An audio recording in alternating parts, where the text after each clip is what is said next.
You look expensive for a woman with no place to go. I'm still standing, and that's enough. Morrow, this doesn't concern you. It does now. Keep the coat. The cold is meaner than this room.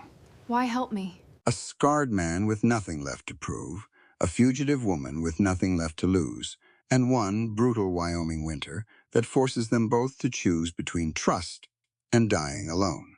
Follow now, so you don't miss what happens next. The wind came off the Bitterroot like something with a grudge.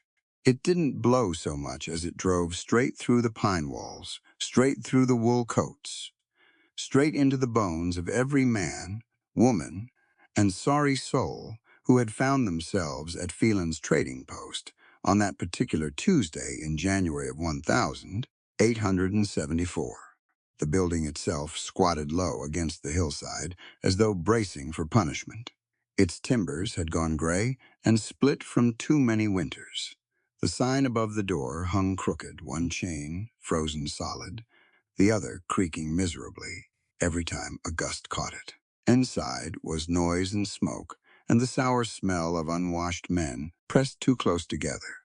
Barnaby Phelan stood behind his long plank counter, like a magistrate at the bench. He was a soft man gone to fat, with small wet eyes and the practiced smile of someone who had made a career out of other people's trouble. A ledger book sat open in front of him. His fingers never strayed far from it. That ledger was his scripture. Every soul who had ever come through his door owing something had ended up inside its pages. He liked it that way. The trading post did its usual business, round the edges dried goods, stacked in rough wooden crates. Iron tools hung on pegs along the back wall, a row of clay jugs behind the counter that served as the bar. Men sat at two long tables drinking and talking too loud the way men do when they are cold and scared and don't want to admit to either. A trapper from up the North Ridge was arguing with nobody in particular about wolf pelts. Two young outriders near the fire had their heads bent together, voices low, eyes cutting now and again toward the middle of the room. Toward the woman standing on the wooden platform, Phelan had dragged out from behind his storeroom. Hesper Quinn was 26 years old. You could see the schoolteacher in her, even now, the way she held her shoulders, the straight line of her back. But her dress was wrong for the cold, by 3 months and 2 coats. The hem was frayed. There was a healing bruise along her left jaw that had gone yellow-green at the edges, the kind that told a story she hadn't been asked to tell.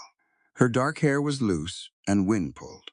Her boots had cracked through the sole on one side. She stood on that platform and she looked straight ahead, not at Phelan, not at the room. She had fixed her eyes on a point somewhere past the far wall, past the mountains, past everything. It was a technique. You could see it if you knew what you were looking for. She had gone somewhere inside herself that none of these men could follow. Phelan cleared his throat. "Gentlemen," he said. He had a way of making that word sound like the opposite of what it meant. "We come now to the matter of the indentured contract for one Hesper Quinn, formerly of Callaway County, Missouri. Female, literate, capable of domestic and agricultural labor." He paused and let his wet eyes move over the room. "Terms of the contract are straightforward. 18 months of labor service in exchange for the sum of debts owed to this post and outstanding warrants administered by this office as per the authority granted under the Territorial Provisional Act." That last part was mostly invented. Barnaby Phelan invented a great deal and kept it inside that ledger so it looked like fact. One of the men at the far table shifted and muttered something to his neighbor. There was a low sound through the room, the shuffle and cough of men who were pretending to be less interested than they were. Hesper Quinn did not move. The outriders by the fire were talking again, quieter this time. "They say she killed a man down in Missouri," the taller one murmured. His name was Del Purvis, and he was 19 and fancied himself knowing. "Landlord. Stabbed him clean." The other one, shorter, with a red scarf wound twice around his neck, made a face. "Killer woman. That's what they say, something about a girl, orphan girl." Del shrugged. He didn't know the details and didn't much care. The version he had heard was bloody enough to make a good story, and that was sufficient. Bounty's been running on her since summer. Phelan selling her contract instead of turning her in. Phelan will sell anything. Dell took a long pull off his cup. Besides, contract's worth more. Keep collecting for 18 months. The red scarf outrider looked at Hesper again. Something shifted in his expression that wasn't quite respect and wasn't quite shame. He looked away. Phelan was still talking, laying out the terms in his slick auctioneer's cadence, the labor provisions, the debt schedule, the penalties for contract breach, all dressed up in enough official-sounding language to make it feel like something other than what it was. He was almost good at it. Not quite, but almost. Nobody put down a serious bid. There was shuffling, some low conversation. A man near the back made an offer at roughly half what Phelan was asking, and Phelan dismissed it with a wave of his hand. Another man near the fire said something that made the men around him laugh, and Hesper Quinn's jaw tightened almost imperceptibly and then went smooth again. She was good at that, going smooth. It was then that the door opened, not crashed, not slammed, just opened the way a door opens when the person doing the opening has decided that's what's going to happen and sees no reason to announce it otherwise. Cold air swept into the room and the fire guttered sideways, and several men turned their heads. Thaddeus Morrow had to duck through the frame. He was not a man you saw and then looked away from. Not because he was handsome, he wasn't, particularly, or at least that wasn't the word you would reach for first. He was somewhere past 40, with the kind of build that came from 20 years of hard physical labor, and not from any particular effort to be imposing. His shoulders filled the doorway. His greatcoat was wolfskin, thick and dark, lashed at the waist with a leather strap from which hung a short-handled hatchet and a battered canteen. He wore his dark hair cropped close, and his beard came in heavy along the jaw. The left side of his face was scarred. The burn had taken the skin from below his left ear down across his cheek and partway down his neck, ending somewhere under his collar. The scar tissue was tight and pale against his darker complexion, and it pulled at the corner of his mouth on that side, so that his expression always carried something that wasn't quite a frown. His left hand, when it rested at his side, showed the same marks, the fingers knuckled and rigid in places, the back of the hand smooth and waxy from wrist to mid-palm. He came fully inside and let the door close at his back. He looked at Hesper first, one long look, taking in the platform and the bruise and the state of her boots. Then he looked at Phelan. Phelan looked back. His smile held, but his eyes got careful. "Morrow," he said. "Didn't expect you down from the ridge until March. I came early." Thad's voice was low. Not quiet exactly, it had carrying weight to it, but he didn't use more of it than he needed. He moved through the room, and men made space without entirely realizing they were doing it. He reached the counter and put one scarred hand down flat on the wood and stood there, studying Phelan the way you'd study something you were trying to figure out how to move. "Understand you've got a contract auction running." "Indentured labor contract." "Yes, sir." Phelan had recovered his rhythm. "Perfectly legal. Authorized under territorial." "Under what authority?" Thad said. Not a question exactly. More like he was setting something on the table for them both to look at. Phelan's jaw worked. "Under the Provisional Act governing debt recovery in—" "Let me see the paper." The room had gone quieter, not silent, but the conversations had softened, and the heads had turned, and men were watching with the particular attention people give to a situation that might still go any direction. Phelan laid the contract sheet on the counter. Thad picked it up and read it, and the reading took a while because he read all of it, including the fine parts. He set it back down. "The debt listed here," he said. "Where did it originate?" "Supply advance on her travel north from—" "She doesn't have a signature on this line. On behalf of the debtor. Her name is on a debt she didn't sign for." Phelan spread his hands in the gesture of a reasonable man dealing with an unreasonable world. "These are the terms as recorded in my ledger. The ledger is the authority of record in this post." Your ledger, Thad said. He had a flat way of repeating things that stripped the comfort out of them. Then he reached inside his coat and brought out 2 items and placed them both on the counter. The first was a document, folded in 3 and soft at the edges from long carrying. He opened it and pressed it flat. It was his discharge from the Army Corps of Engineers, authenticated, stamped and signed by a colonel whose name was recognizable to anyone who had been paying attention during the late war. The territorial governor's office had a standing arrangement with certain veterans' land claims. Everyone in the room who understood how frontier property law worked, which was not everyone, but was enough people, understood immediately what that paper meant in terms of legal standing. The second item was a small leather pouch. He set it down, and it made the specific sound of coin. That covers the debt as listed, Thad said, plus the supply advance, plus the transportation cost north, calculated at standard territorial rate. He hadn't looked away from Phelan. The contract transfers to me. I'll take her out of it in 6 months under homestead labor provisions, which you'll also find in your ledger if you look at the territorial addendum from last spring. Phelan stared at the coin and the discharge paper. Now, Morrow, that's not quite. It's exactly. Thad's hand was still flat on the counter. You want to argue the law with me? I'll go get Judge Calloway from Cheyenne, and we'll do it formally. Be a long winter wait for your post to be operating again. Silence. Phelan looked at the ledger. He looked at the coin. He looked at Thad's face, and found nothing to negotiate with there. He looked at the room, found no particular support, because the men here were Phelan's customers and not his allies, and they had no stake in paying Phelan's legal fees. He picked up a pen and made an entry in the ledger and slid the contract across to Thad.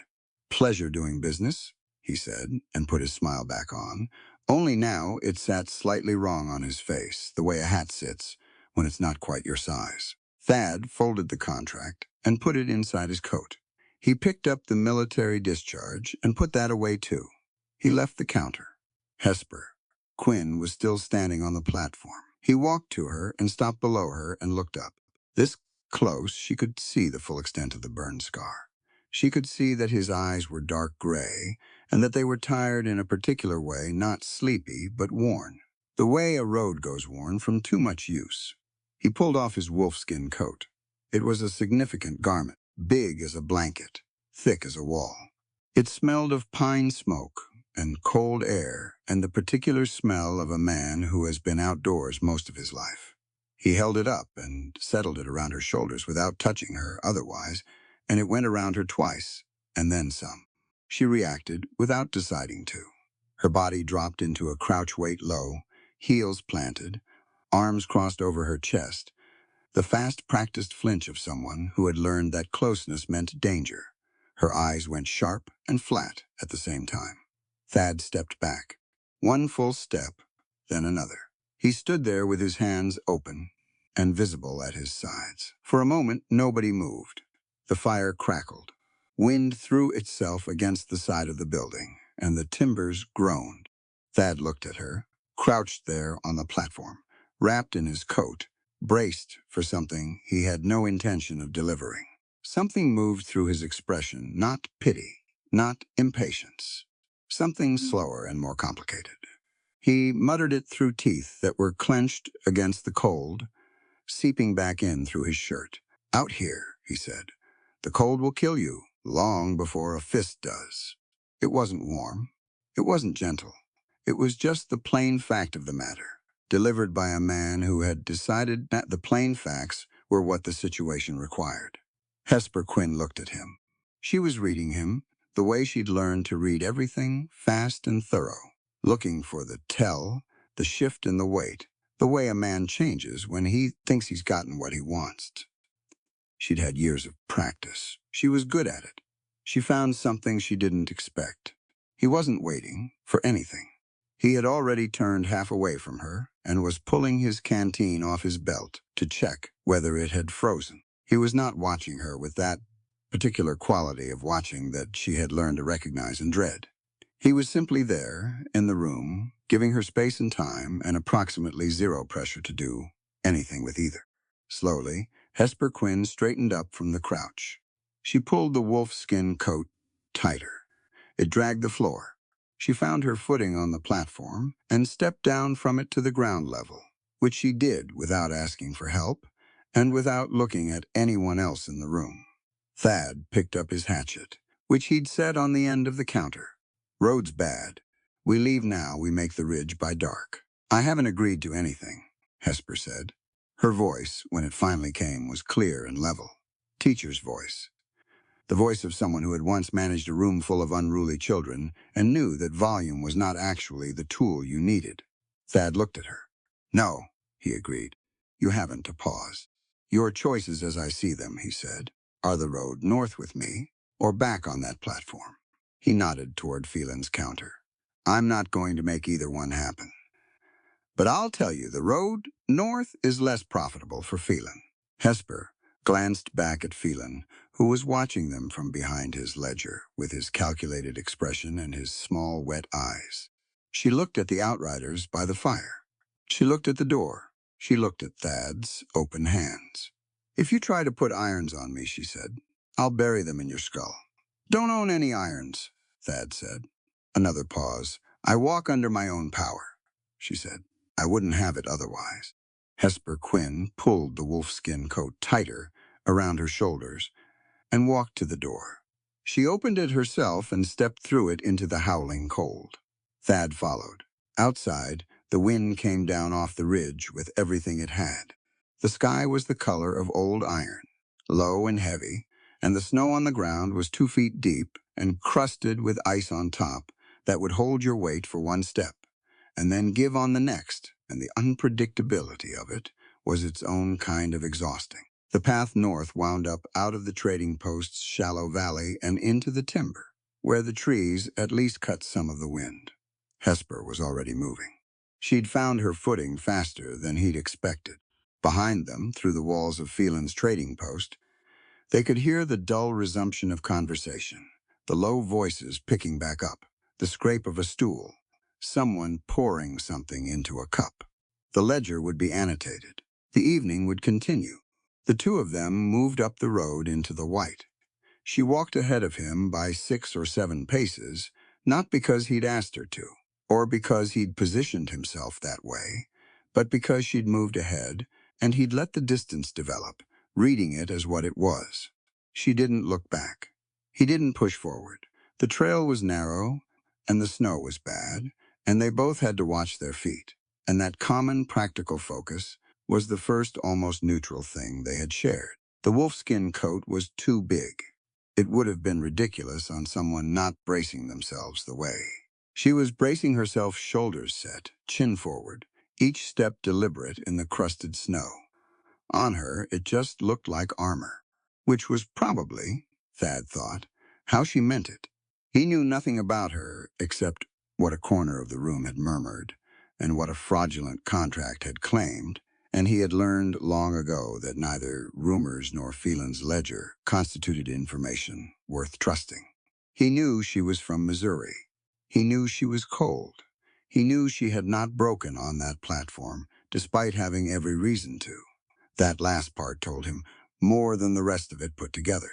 The trees closed in overhead, and the wind dropped a few degrees in intensity. Not comfortable, but survivable. The kind of cold that was work rather than catastrophe, which was a meaningful distinction when you were on a Wyoming mountain in January.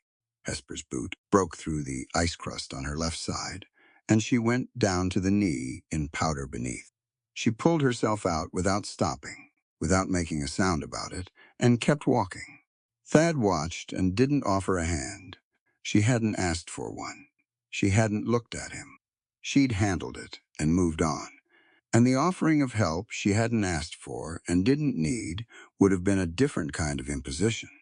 And he was trying, with his limited social tools, to avoid adding anything to her list of things to be braced against. He was not, as a general rule, skilled at people. He was skilled at structures, at loads and pressures, and the physics of how things held together or came apart. He was skilled at weather and at the particular calculation of how much cold a man could absorb before it stopped being discomfort and started being threat. He was skilled at silence, the kind that wasn't loaded with anything. That was just the absence of noise. He managed that now. Silence that was just the sound of two people walking in the snow. The ridge came up after 45 minutes of hard going. Below it, the valley opened briefly before the next climb, and from the ridge you could see Phelan's trading post, small and yellow-lit, in the bowl below, the smoke from its chimney blown sideways by the wind into nothing. Hesper stopped at the top and looked back, just for a moment. Then she looked forward, at the dark wall of timber, and the path winding down into it. "How far?" she said. "Hour and a half," Thad said. "Less if the snow hasn't drifted on the lower trail." She nodded. They went down the far side. The light was doing what January light does at altitude, caving in early, the gray sky darkening through stages, without ever bothering to go blue first. By the time they cleared the lower timber, there was just enough fading gold left to show the shape of the homestead against the cliff face, a low cabin built into the base of the rock, solid and unglamorous, a lean-to shelter off the east side, where a horse stood with its head down and its breath clouding. Smoke came from the chimney. He'd banked it before he left that morning. They reached the door, and he pushed it open, and the warmth hit them both, the particular dense warmth of a cabin that's been holding heat all day against everything outside trying to take it. Hesper stepped in and stood in the middle of the room. It was spare. A plank table, 2 chairs, a cot in the near corner piled with furs, a hearth built wide and deep against the north wall, still holding coals. Tools hung in order on pegs by the door. A shelf of provisions, flour, salt, a few tins at the back of the room, an iron-banded door, closed and latched. Hesper's eyes went to that door and stayed there for a moment before she pulled them away. Thad was at the hearth, feeding it back up from the coals methodically, no wasted motion. Wood on the coals, then the bellows twice, then watching until the new wood caught before he added more. The fire grew, and the room got warmer, and the wind pushed at the walls and couldn't get in. He straightened up and looked at her. She was still standing where she'd stopped, his coat still around her shoulders, watching him with that reading everything attention. "Cot's yours," he said. "I'll take the floor. I'm not taking your bed." Not arguing about it. He pulled a second blanket from the shelf and shook it out, and draped it over the back of one of the chairs. "There's salt pork in the tin on the second shelf. Cornbread's wrapped in cloth next to it. Eat what you need." He moved to the far side of the room, near the door, and sat down on the floor with his back to the wall. He pulled his knees up. He took a slow breath and let it out. Hesper watched him. She didn't eat right away.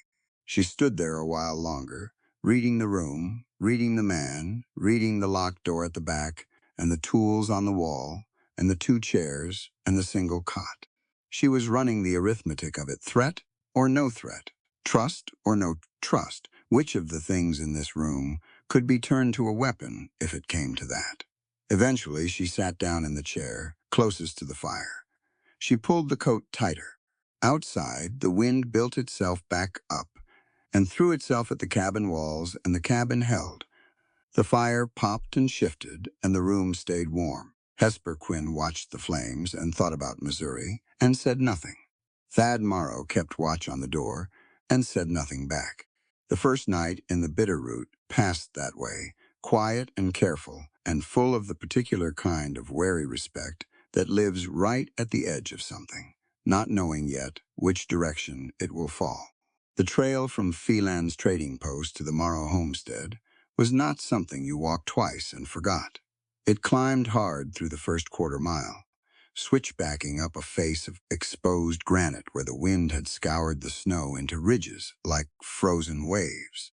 Then it dropped into a long timber corridor, black pine, on both sides, so dense and so close that the path became more of a suggestion than a road. The trees held snow on their branches, and periodically dropped it in sudden soft avalanches that hit the shoulders and the back of the neck and sent cold water straight down the collar. Hesper had not complained about any of it. She hadn't spoken much at all since Phelan's, and Thad had not pressed her. They had moved through the dark timber in the particular silence of two people who do not yet know each other well enough to talk, but are also not enemies. And that middle ground had held for the full hour and 40 minutes it took to reach the cabin. Now it was morning. Gray light came through the single window and lay flat across the plank floor. The fire had dropped to embers overnight, and the cold had crept back in along the baseboards and up through the gaps around the door. Hesper could see her breath. She was curled on the cot with the furs, pulled up to her chin. She had eventually moved from the chair. Sometime in the small hours, when keeping upright had become more effort than she had left, and she lay there for a moment without moving, taking inventory. Thad was across the room. He had slept against the wall beside the door, stretched out on the bare planks with his coat pulled over him, one arm bent under his head. He was awake. She could tell from the quality of his stillness it was a present stillness, not an absent one. He wasn't pretending. He had just not yet decided there was a reason to move. He had kept 5 paces of distance all night. She had registered that, without meaning to, filing it away. When he'd shifted position in the dark, she'd tracked the sound of it. He'd moved away from her, not toward. Every time. She sat up. The furs slid to her waist, and the cold came in immediately, and she reached back and pulled them around her shoulders. Thad sat up too. He didn't look at her right away. He looked at the hearth, calculated something, and got up and crossed to it and started rebuilding the fire the same way. He'd done it the night before, methodically, without wood. Bellows. Wait. More wood. Hesper watched his hands while he worked. The burn scars on his left hand were more visible in the morning light. The skin had healed thick and rigid in places along the back of his hand and over the lower 2 fingers, but his grip was clearly functional. He worked the bellows with both hands, handled the wood without favoring one side. Whatever the fire had taken from him, it hadn't taken that. She didn't ask about it. It wasn't her information to reach for. "There's oats in the tin on the left," Thad said without turning around. "Water barrels frozen on top. Use the ladle to break the crust." He was not offering assistance. He was giving her the layout of her own resources. There was a difference, and she felt it immediately. Hesper got up. Her dress was wrinkled through from sleeping in it, and her hair had come half out of its braid, and the sole of her left boot was still damp from yesterday's snow. She broke the ice on the water barrel and filled the small pot and put it over the fire once. Thad had stepped back from it, and she made the oats without talking. And he sat in the other chair and let her have the space of it. They ate separately. Not far apart. The cabin was not large enough for far apart, but without crowding each other, each with a tin cup and their own thoughts. Outside, the Bitterroot did what the Bitterroot did in January, which was remind you of its scale and its indifference. Wind moved through the high pines with a sound like distant water. The cliff face to the north groaned once, settling against the cold. Somewhere down the mountain, ice cracked on a frozen creek, a single sharp report that could have been a rifle shot to an ear that wasn't used to winter timber. Hesper's shoulders went tight at the sound. Then she identified it and let them drop. Thad noticed and said nothing. After breakfast, he went out to the lean-to and saw to the horse. She could hear him through the wall, the low murmur of a man talking to an animal, steady and unhurried. She couldn't make out words, just tone. It sounded like the same voice he used on everything else, even uninflected, delivering information to something that needed it. She used the time he was gone to move around the cabin more freely. She was not looking for anything specific. She was doing what she always did in a new space, learning its dimensions, finding where the walls were, identifying which window opened and which was sealed shut for winter. The kind of thorough survey you make when you've learned that knowing your surroundings is the difference between options and no options. The cabin was built into the cliff base, which meant the north wall was actually the cliff face solid rock mortared into the pine framing. Cold came off it, but the rock also held heat once the fire was going, radiating it back into the room long after the fire itself had dropped low. Smart construction, military thinking. She'd noticed the precision of the joinery, too. The door hung true. No warping.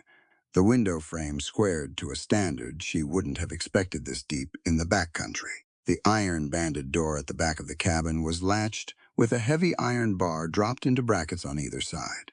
It had a lock plate, too, but no key visible. Hesper stood in front of it for a moment. She was not a person who frightened easily.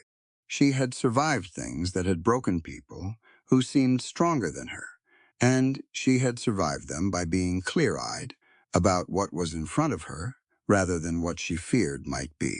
But there was something about a locked door in a room where you were already trapped by weather and circumstance that worked on you regardless.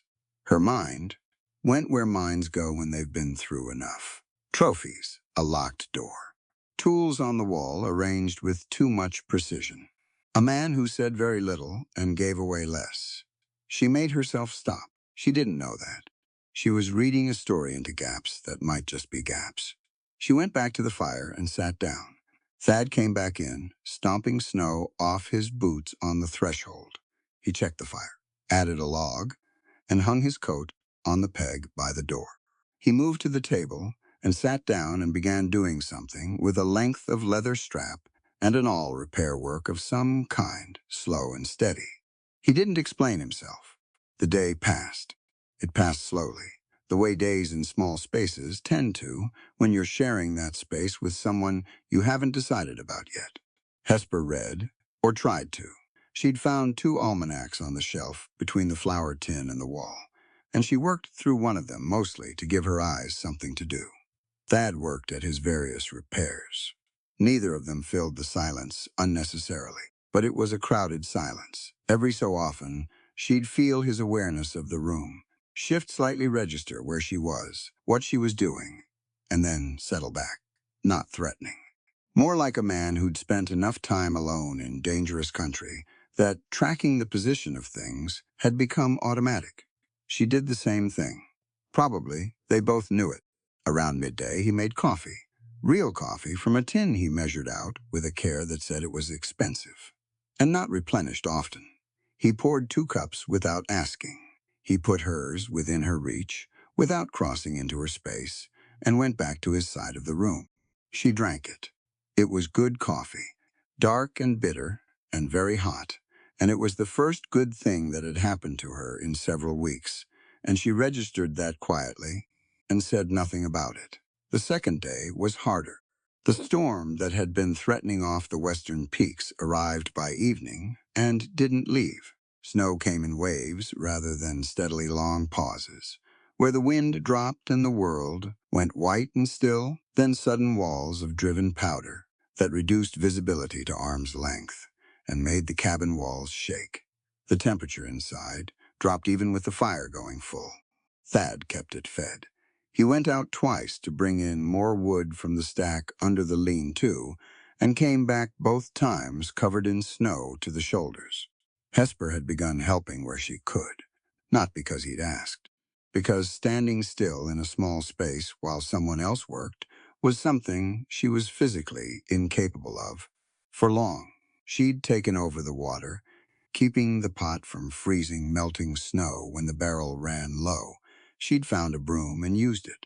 Small things, practical things, things that gave her hands something to do and kept the walls from feeling quite so close.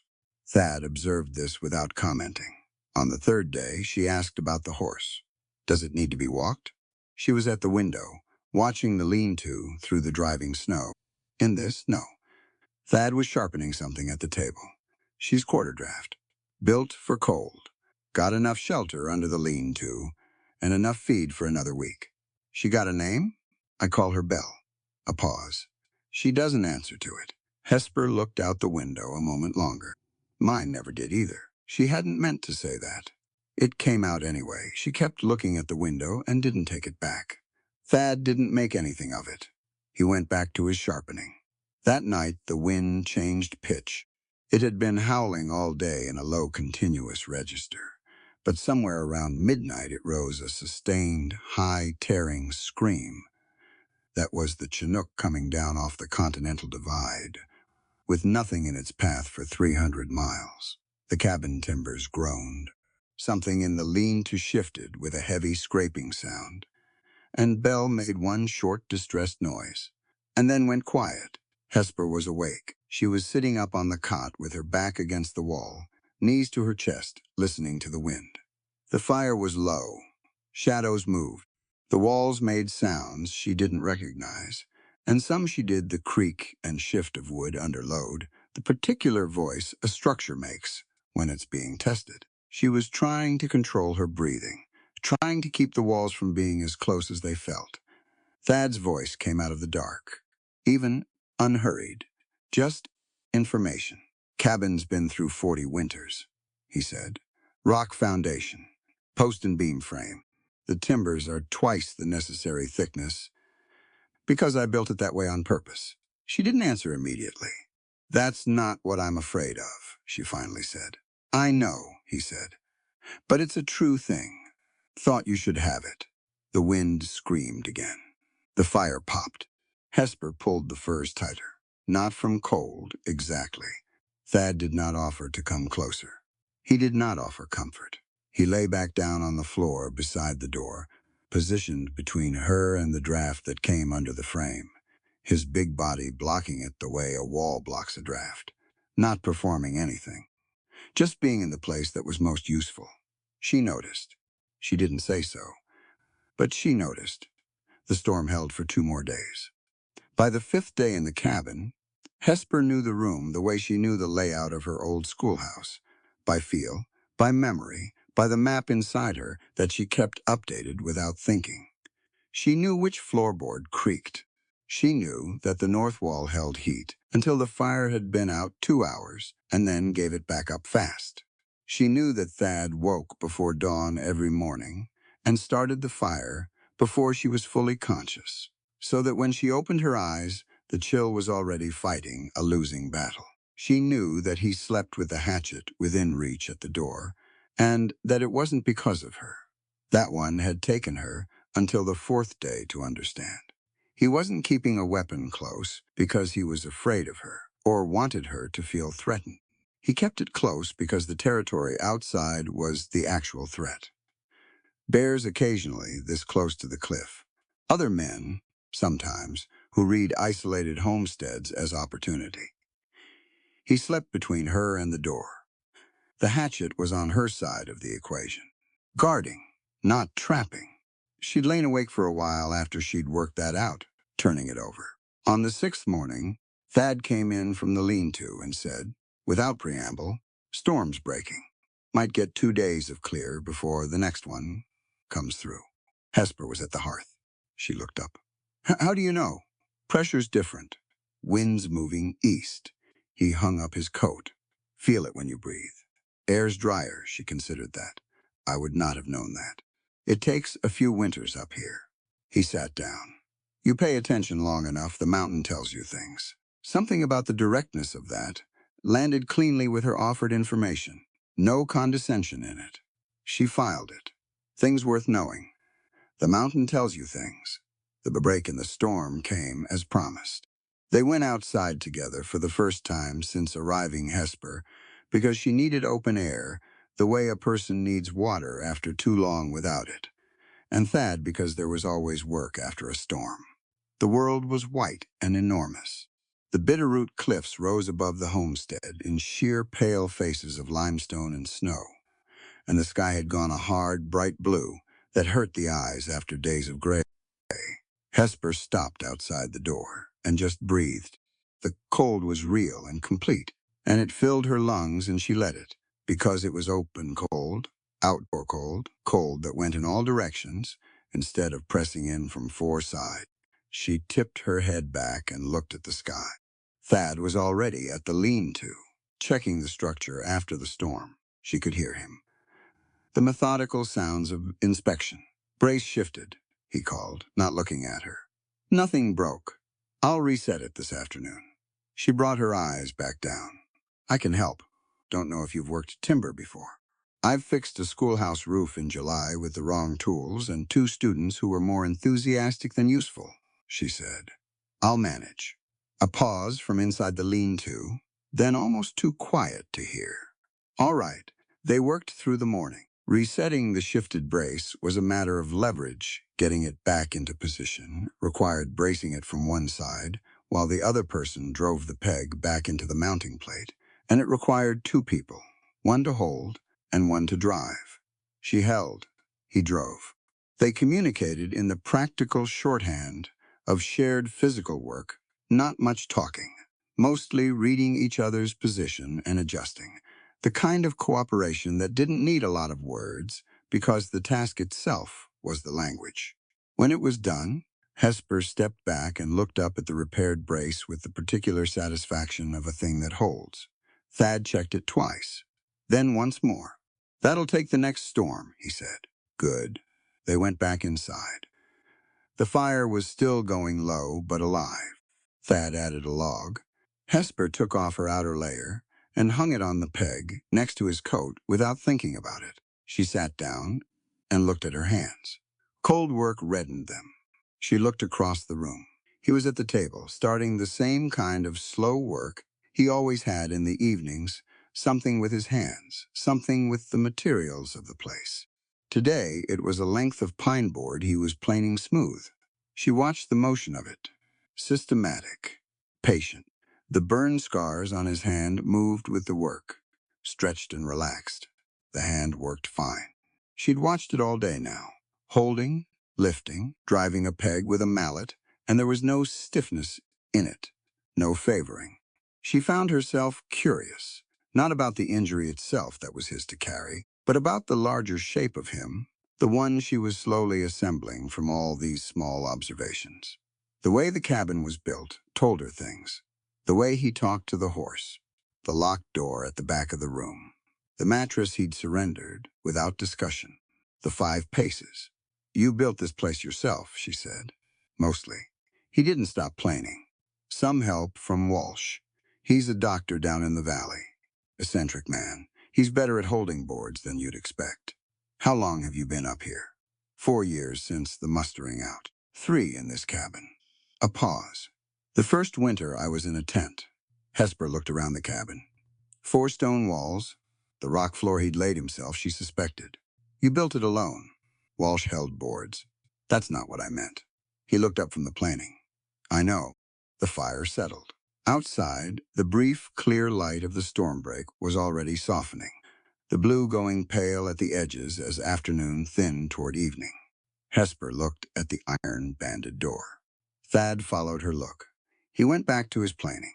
She wasn't going to ask about it tonight, but she was going to ask eventually. The question was already sitting inside the cabin with them, quiet and patient, taking up its small amount of space.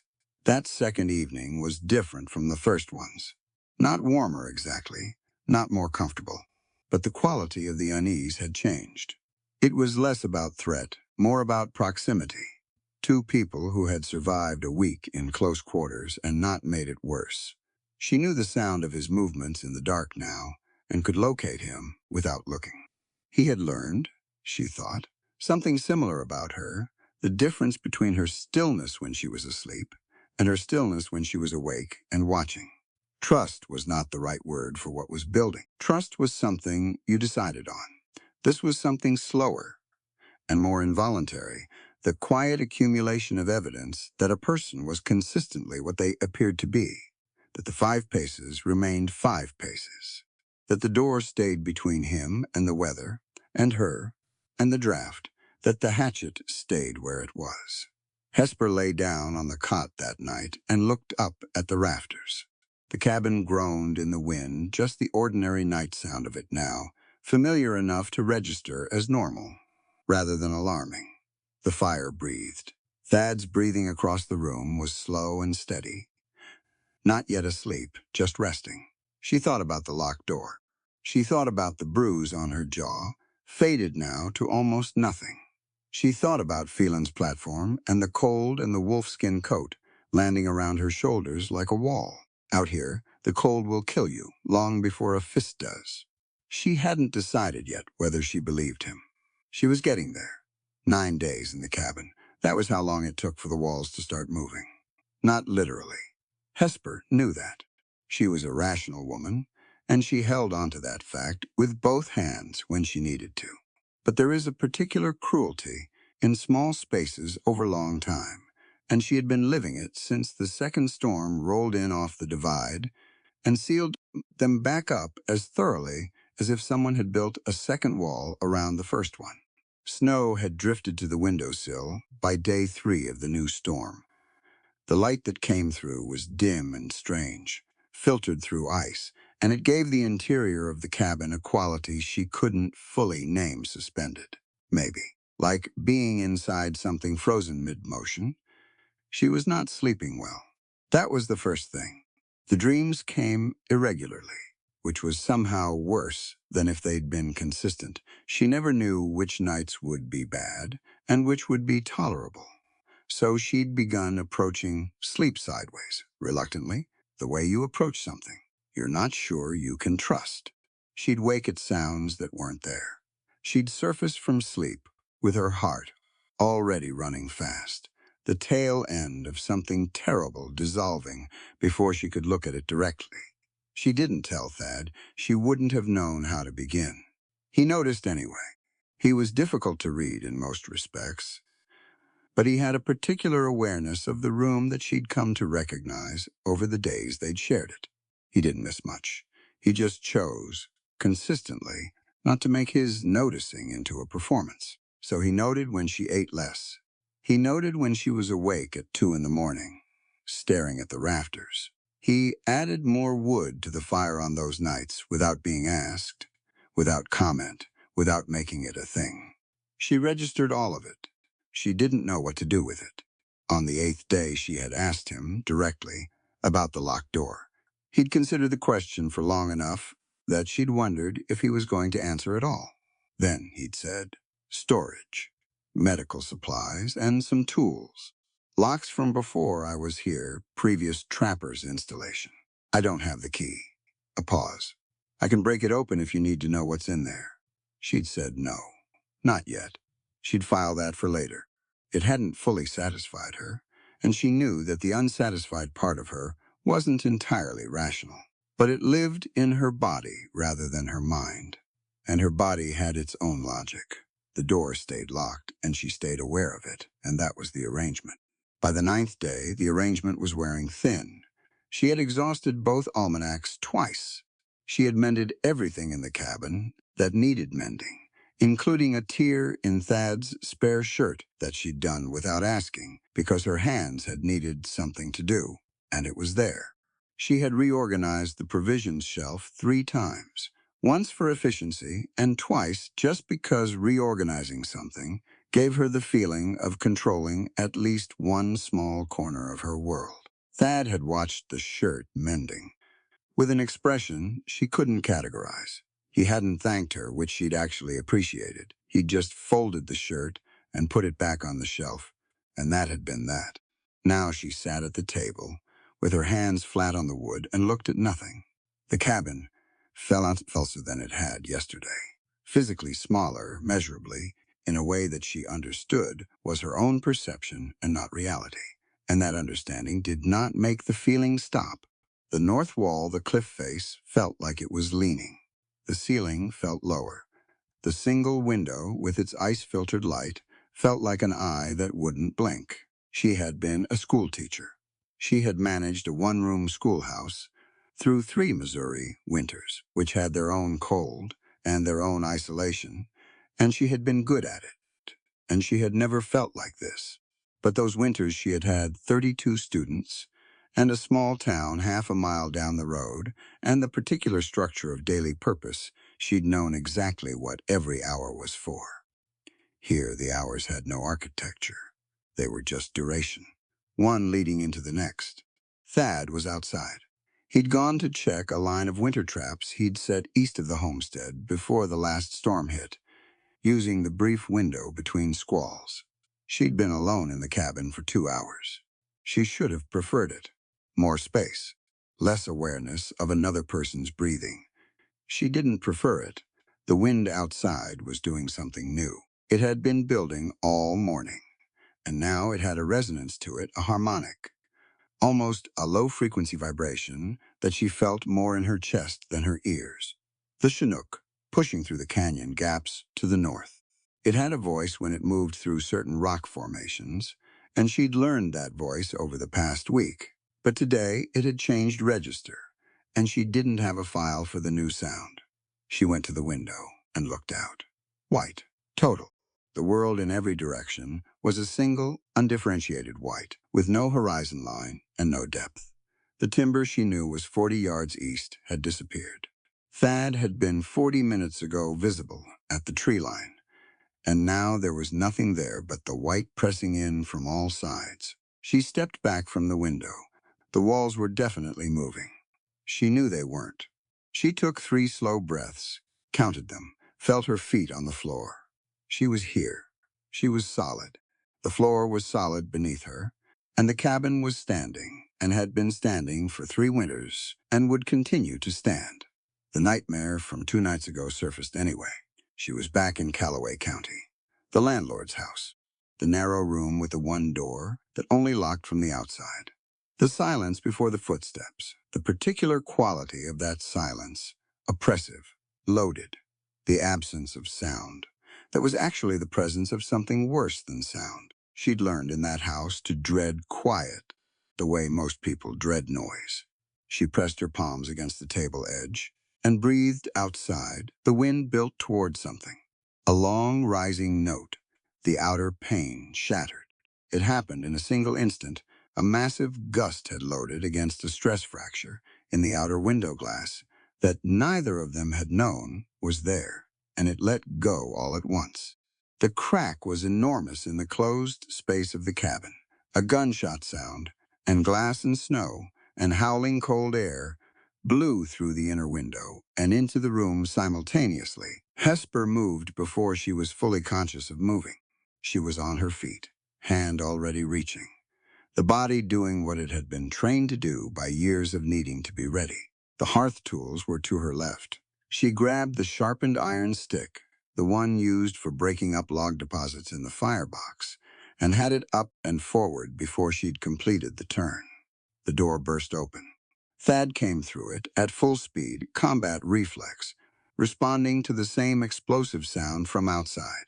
He was moving fast, and his hand was already up, going for the shelf where he kept the rifle, and he was large and sudden and loud, and none of those things left any room for thinking about what he was. She swung.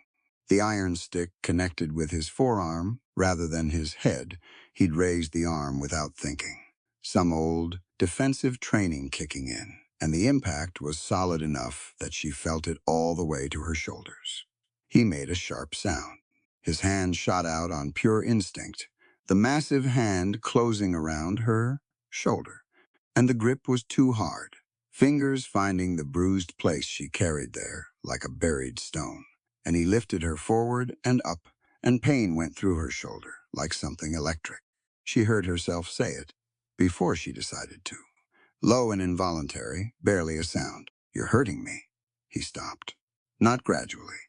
All at once. The grip released, and she dropped back to her feet, and he stepped back and kept stepping, all the way to the far wall, which he met with his shoulders and stayed against. The room was open between them. Glass on the floor, cold air pouring in through the broken pane, the fire guttering sideways. Hesper still had the iron stick. She was breathing hard. She lowered it, not because she'd decided to, but because her arm had made the calculation that the immediate threat had passed and was implementing it without asking her. She looked at him. He was pressed against the far wall. Both hands were at his sides, open, trembling. Not in the way of a man who wants to hit something, but won't. In the way of a man who has just watched himself do something and cannot believe the inventory of it. His face, the scarred left side, and the unscathed right side, both had gone through something while she watched. Past shock, past anger, into something she had no clean word for. His voice, when it came, had changed. It was still low, but it had come apart somewhere inside. "It's the only force I know." He said it like a confession, like something that had been sitting in him for a long time and had finally found its way out through a crack. He said it the way a man says the thing he most hates to be true about himself. Then he dropped his hands. He pushed off the wall and moved sideways into the dark corner to the left of the hearth, the farthest point in the cabin from her. And he stood there with his back to her, his knuckles at his sides, trembling. Hesper stood in the middle of the room. The wind came through the broken window. Glass crunched under her boot when she shifted her weight. The fire recovered slowly, pulling itself back from the draft, flickering toward steady. She had been hurt plenty. She knew pain in most of its common registers and several of its uncommon ones. What her shoulder was doing right now was on the milder end of the scale. What she was looking at across the room was something different. She had also known, in Callaway County, what it looked like when a man felt no remorse at all. She knew that particular quality of silence, the one that came after violence, and had no weight of self-examination in it. She knew what it looked like when a person hurt you, and was not disturbed by having done so. This was not that. This was a man in the corner of his own cabin, shaking, with his knuckles white, who reacted with his body before his mind had finished waking up, and was now conducting a one-person trial in the dark about what that meant. She put the iron stick back in the hearth rack. She did it slowly, making sure it made a deliberate sound, the sound of a thing being set down and not picked up again. She went to the broken window. The outer glass was gone entirely. The inner pane had a long diagonal crack, but was still mostly in the frame. She reached past it and pulled the storm shutter from its bracket. It folded down from above the frame. Heavy oilcloth on a wooden frame, designed for exactly this situation. She latched it shut, and the wind stopped coming in. Cold stayed, but wind stopped. She turned around. Thad was still in the corner. He had turned enough to see her. His expression had not recovered into anything clean. "The shutter held," she said. "Just information. Just a true thing." He looked at her shoulder. His jaw moved. "Your shoulder," he said. "It'll be fine." He stopped. "I came in on the sound. I wasn't—" "I know," she said it because it was true, not because she was being generous. "I came up swinging before I had eyes on you. You grabbed to stop the strike. It went wrong. It went wrong because of the force I used." She didn't argue that he wasn't wrong. He turned back to the corner. He put one hand flat against the log wall, looking at it. The burn scars, the broad, rigid palm, the knuckles that had gone pale from clenching. "That's the sum of my education," he said. "Pressure, weight, load-bearing. Everything I was taught in the Army, before the Army boils down to how much force you apply and where." A pause. "It works on timber. It works on iron. It does not work on—" He stopped again. He didn't finish the sentence. He didn't need to. Hesper crossed the room. She kept her posture open. No iron stick. No crossed arms. And she stopped about 2 paces from him. Not all the way to his 5, but not crowding either. A middle distance she was proposing as an option. He didn't move away. He also didn't turn fully toward her. She looked at his hand against the wall. The thick, careful scar tissue. Wherever that fire had been, he'd been in it for a while. "You stopped," she said. "Barely. You stopped the moment I said to." He turned his head slightly, not quite facing her. "That's the absolute floor, Hesper. That is the least a person can be expected to do." She thought about the men in her life who had not done even that much. "You'd be surprised," she said quietly. He had nothing to say to that. The fire was burning steadily again. The oilcloth shutter held. The cabin was cold, but not catastrophically, so the rock wall was still radiating, and the fire was doing its work. Hesper went to the hearth and added a log, and sat down in her chair.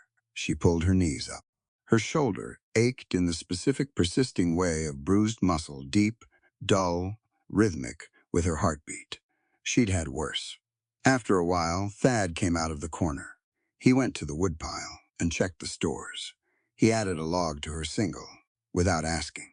He moved to the broken window and spent 20 minutes reinforcing the shutter from the inside with a length of pine board, pegging it against the frame so the wind couldn't work the latch loose.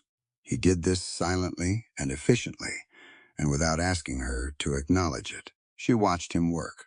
She was still running the sequence in her mind. The sound, the movement, the reflex. His reflex and hers, two trained responses, meeting in the middle of a small room with no room to be wrong in. She'd come up swinging because everything in her history told her that was the only correct answer to sudden movement from a large man. His hand had closed because everything in his history had been built on force as the default language. Two broken things bumping into each other in a blizzard. She put her head back against the wall. The nightmares had not been about Callaway County every time. Some nights they'd been about the child, the girl she'd been trying to protect. She didn't know where that girl was now, and not knowing was its own particular weight. And she carried it the way you carry something heavy in a small space, carefully, trying not to knock it into everything else. She had made the choice in that moment between herself and the child, and she would make it again. That she knew. What she didn't know was whether the choice had done any good in the end, or whether the girl had ended up somewhere just as bad without Hesper there to intercept. She couldn't know. She'd had to run, and not knowing had been sitting in her chest since Missouri like a stone in a coat pocket. Thad finished pegging the shutter and stepped back and checked it. He looked at the fire. He looked at her. "I have carbolic acid," he said, "in the left kit on the shelf. If the shoulder needs it, it doesn't." She paused. "Thank you." He nodded. He went and sat against the wall by the door, not in his usual spot, a little to the left of it, slightly closer than his usual distance, though she doubted he'd measured it deliberately. The storm outside said what storms say. The cabin said what it always said. The fire held. Hesper looked at the broken window, now shuttered and braced, at the hearth tools in their rack, at her own hands in her lap, reddened from cold work and still very slightly unsteady. She looked at Thad against the wall, his hands on his knees, his eyes on the fire. The trembling in his knuckles had stopped. Something had happened in this room today. She wasn't ready to name it, and she wasn't sure she had the language for it anyway. But it sat in the cabin with them now, different from the locked door question, different from the accumulated small evidences of the past 9 days. He had reached the limit of himself and told her so without dressing it up. He had said, "This is what I am made of, and I know it is not enough, and I am standing here in the wreckage of that knowing." She had heard it. She didn't know yet what to do with it, but she'd heard it, and she kept it. And that was the beginning of something, though. What kind of something? In this broken windowed cabin on the Bitterroot, in the worst winter in a decade, was still entirely unclear. Outside, the Chinook pushed through the rock formations and made its low harmonic sound. Inside, two people sat with the fire between them and the wreckage of a single terrible moment already beginning, very slowly, to settle into something they might both eventually be able to look at straight. Not tonight. But eventually, the blizzard arrived on a Tuesday and had no intention of leaving. By Thursday, it had buried the lean-to to the eaves. By Friday, Thad had stopped checking the sky for breaks because the sky had ceased to exist as a separate thing from the ground. It was all just white, moving white, the kind of total whiteout that made the cabin feel less like shelter and more like the last solid object left in the world. The temperature dropped. Not the ordinary drop of a cold night, the kind that bites and retreats. This was a settling in, a permanent downward shift, like something that had made up its mind. The thermometer Thad kept nailed to the doorframe, read numbers he didn't bother saying out loud, because saying them wouldn't help anything, and both of them could feel it anyway. The fire worked constantly. He fed it through the night in shifts, waking himself every 2 hours on some internal clock he'd developed during the war. When sleeping through your watch was the kind of mistake you made once. He kept it burning as high as the flue would safely allow. The room stayed survivable. Barely, some nights, but survivable. Hesper had stopped sleeping on the cot. She hadn't announced the change. She'd simply moved her blankets to the floor one night, closer to the hearth, and that was where she'd been since. The floor was harder, but the floor was warmer, and she was a practical woman who made practical calculations without making a ceremony out of them. Thad had seen it and said nothing, and adjusted his own position by the door so they weren't in each other's way. 10 days in, the air inside the cabin had a particular quality to it. Not stale exactly, but used. Every breath had been breathed before. The smells of wood smoke and tallow and wool, and two human beings living in close quarters, had saturated the walls, and the furs, and the flour sacks, and everything else. And there was no way to air the place out without dropping the temperature to lethal. So the smell just stayed, and they both lived inside it and pretended this was a normal way to exist. Some days it almost felt like one. Hesper had found a rhythm. She read what there was to read. She kept the water from freezing. She'd started a small project using a scrumpine board. She'd asked Thad for making a set of letter tiles, the kind she'd used in her classroom. She shaped them with his smallest knife, slow, careful work, the letters coming out rough but legible. She didn't explain what they were for. She just made them. Thad watched and did not ask. He was, she'd come to understand, a man who waited for information to be offered rather than going after it. It was not in curiosity. He noticed everything. He just didn't feel that noticing gave him a right to ask. She'd started to find that quality restful. The shoulder had healed. She still felt it when the temperature dropped sharply, a deep ache at the joint, but the muscle had released its protest, and the bruise had faded from purple to yellow to nothing. She hadn't mentioned it again. Neither had he, though she'd caught him, watching the way she moved her arm sometimes, checking. He checked things the way he built things, quietly, with full attention, without making it about himself. On the 10th night, the temperature fell off something. She felt it in her sleep first, the way extreme cold registers before you're fully conscious of it. The furs stopped being enough, and she woke up, and the fire was lower than it should have been, and her breath was coming out in clouds that stayed visible for too long before they dissolved. She sat up. Thad was at the hearth. He'd already been up. He was on his knees in front of it, feeding wood in, moving with the careful focus of a man trying to coax something back that was about to go out entirely. His shirt was on. His feet were bare on the cold floor. The fire was not dead yet, but it was close, and the room had gone cold in the 15 minutes it had taken to get that close. Really cold. The kind of cold that had opinions about you. She got up and went to get more wood from the stack by the east wall. "I've got it," he said, without turning around. "I know you do."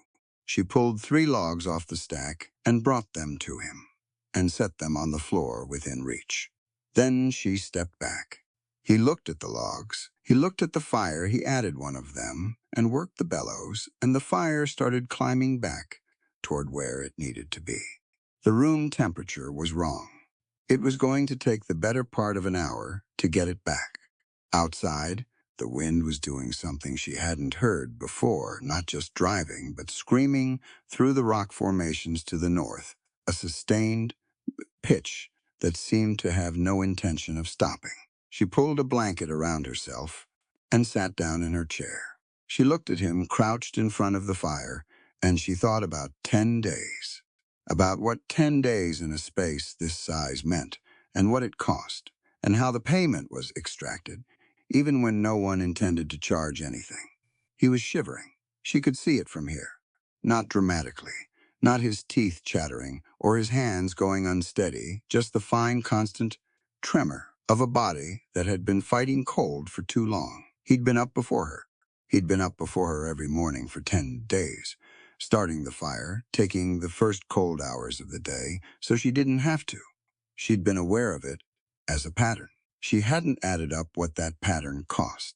He got the fire going and stood up from the hearth, and she could see the shiver more clearly now that he wasn't moving. He rolled his shoulders once, trying to generate some heat, and crossed to the woodpile to check the remaining supply.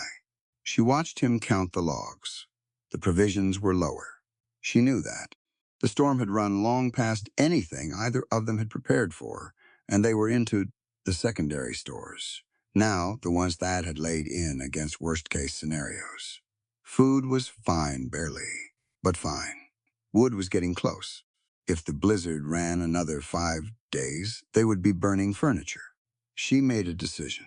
She stood up from the chair and set the blanket on the seat, and reached up and began undoing the top button of her dress. Her fingers were practical.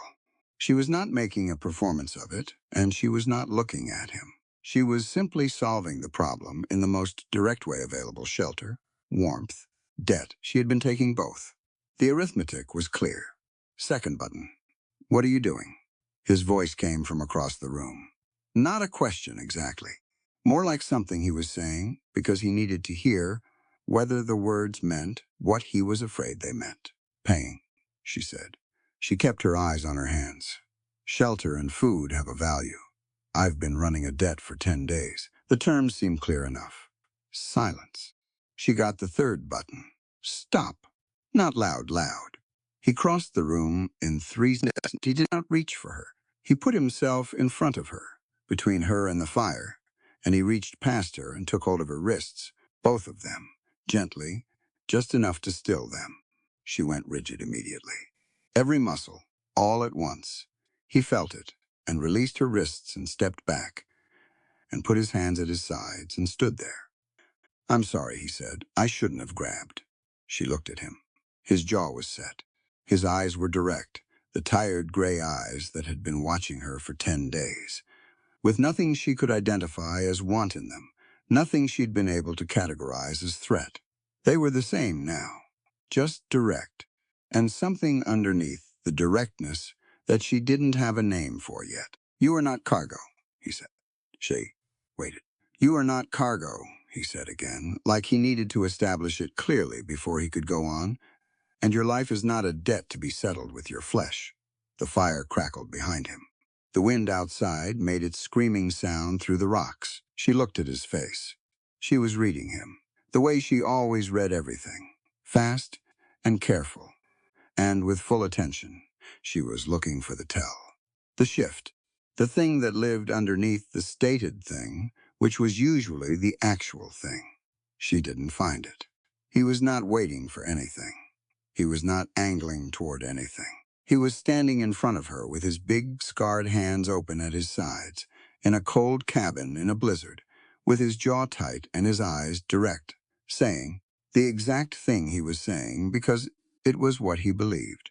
I took the contract, he said, because Phelan was going to use it against you, not because I own a claim on you, not because there's a debt. You have been here 10 days in weather that would have killed you outside. I have a fire and a roof. That is not a transaction. She didn't say anything. He turned away from her and went to the shelf and pulled down all his remaining furs, the 2 bearskins he kept folded there, the extra wool blanket, the sheepskin he'd been using himself, and he brought them to the cot and piled them on it. Sleep here, he said. Both layers. All of it. The floor won't hold heat, right? Not tonight. She hadn't moved.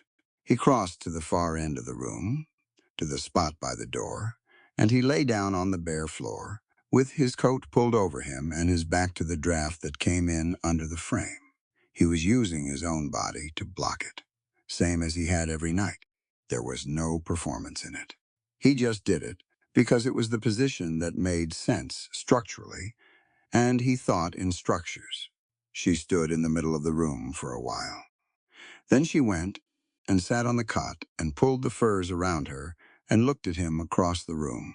A man's strength on this frontier, he said, from the floor, very quietly, like he was finishing a thought he'd been working on for a while. It isn't measured by what he can take from the weak. He paused. It's measured by how hard he can hold his own fist back. She didn't answer immediately. Outside, the blizzard pressed against the cabin walls, and the cabin held, same as it always held, because he had built it to hold, and it did not know how to do anything else. Who told you that? she finally asked. Nobody. A long pause. I worked it out. Recently? Somewhat recently. She lay back on the cot and looked at the ceiling. The firelight moved up there, warm and irregular, casting the shadows of the rafters back and forth in a slow rhythm. She had known men who talked about strength. She had known plenty. She had known men who talked about it the way Thad never did loudly. At length, as if the talking was proof of the thing itself, she had known what those men did when the talking was finished. She had a healed-over scar on her left forearm and a dead landlord in Callaway County as her receipts for that education. She looked at the ceiling. She thought about what it cost him to say what he'd said. Not the words themselves, those were simple enough, but the knowing underneath them.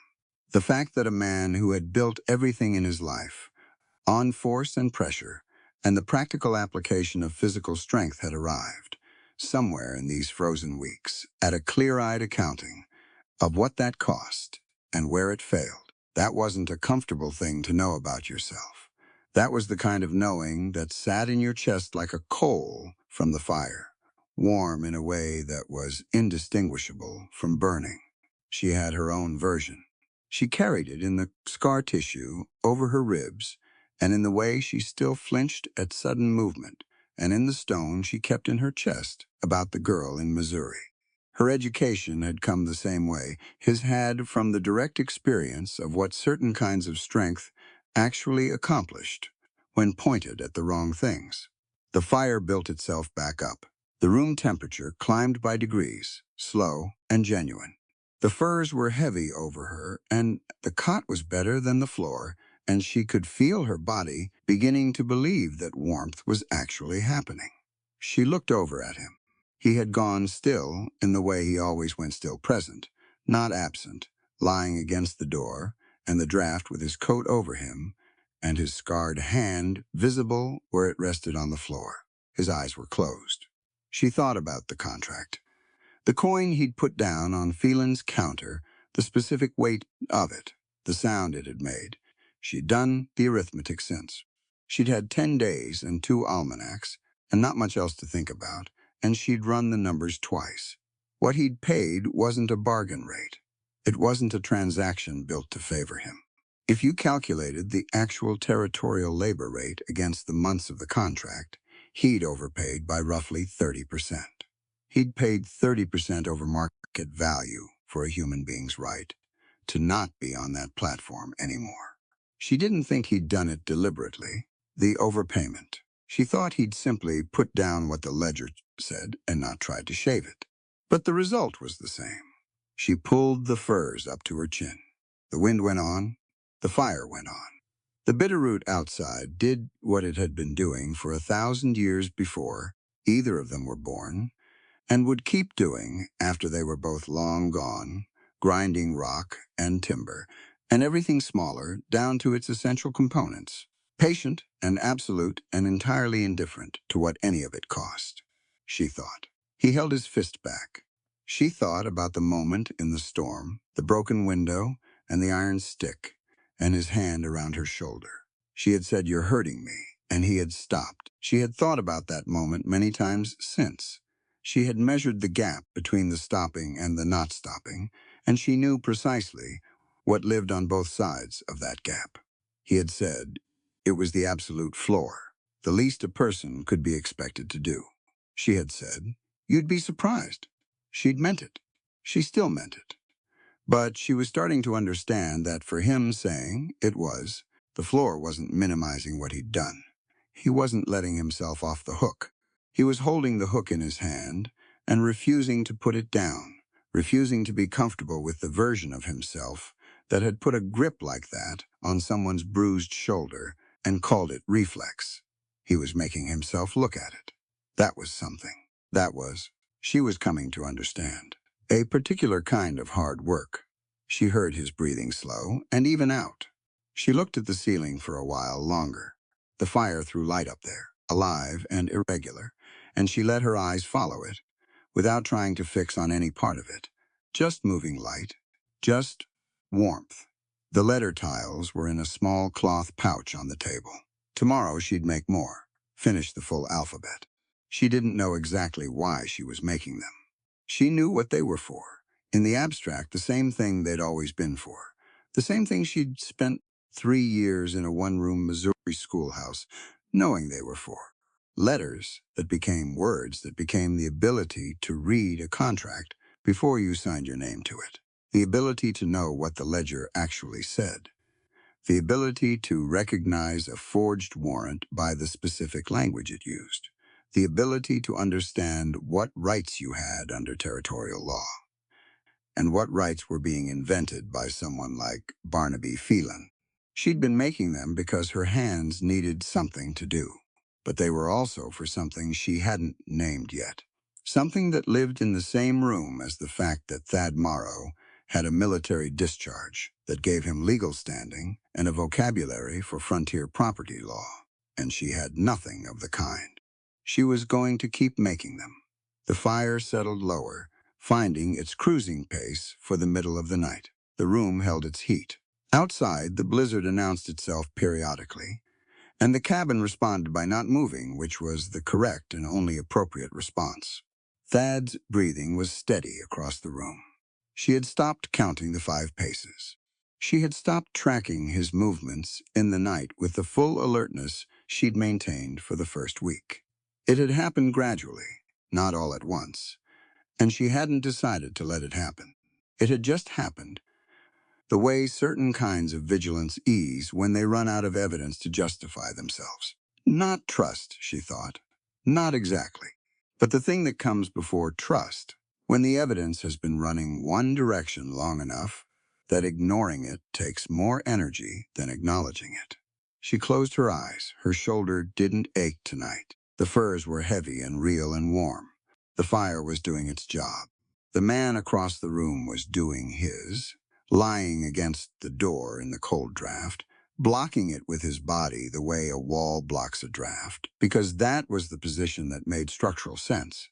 And he thought in structures, and this was the only way he knew to say certain things. She let herself sleep.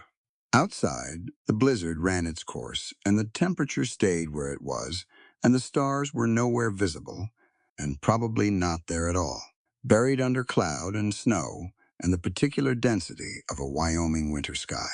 The mountains kept their own counsel about all of it. The cabin held.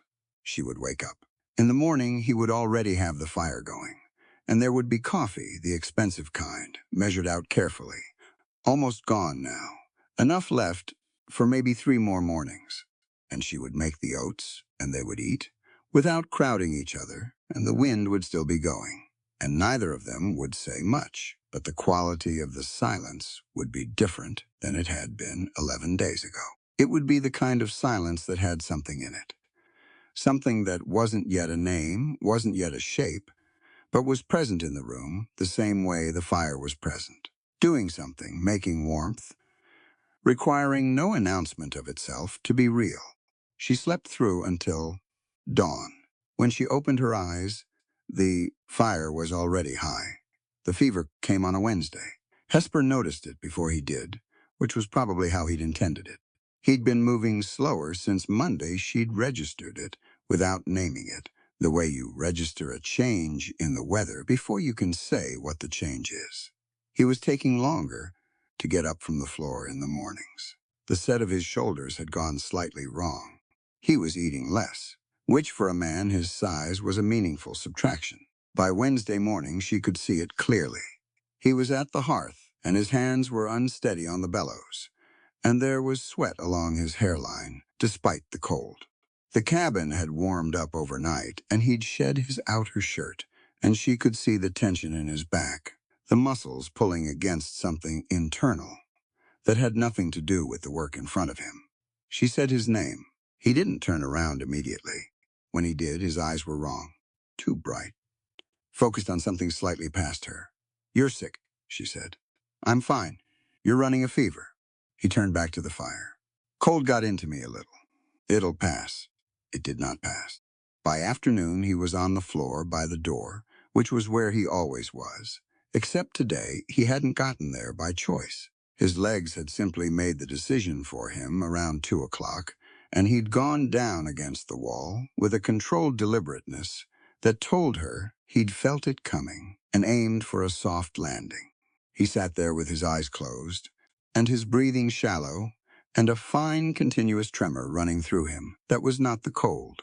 She crouched in front of him. His forehead, when she pressed the back of her hand against it, was dry and burning. The fever had been building for 2 days at least, maybe longer. She thought about how he'd been getting up before dawn every morning to start the fire. She thought about all the times he'd gone out in the worst of the weather to check the wood supply or the lean to brace. She thought about a man who had been spending heat he didn't have because he didn't consider his own reserves worth accounting for. She pulled her hand back. Where do you keep your medical supplies? Shelf on the left. Kits wrapped in oilcloth. She went to the shelf and found the kit. She unwrapped it on the table and went through it methodically.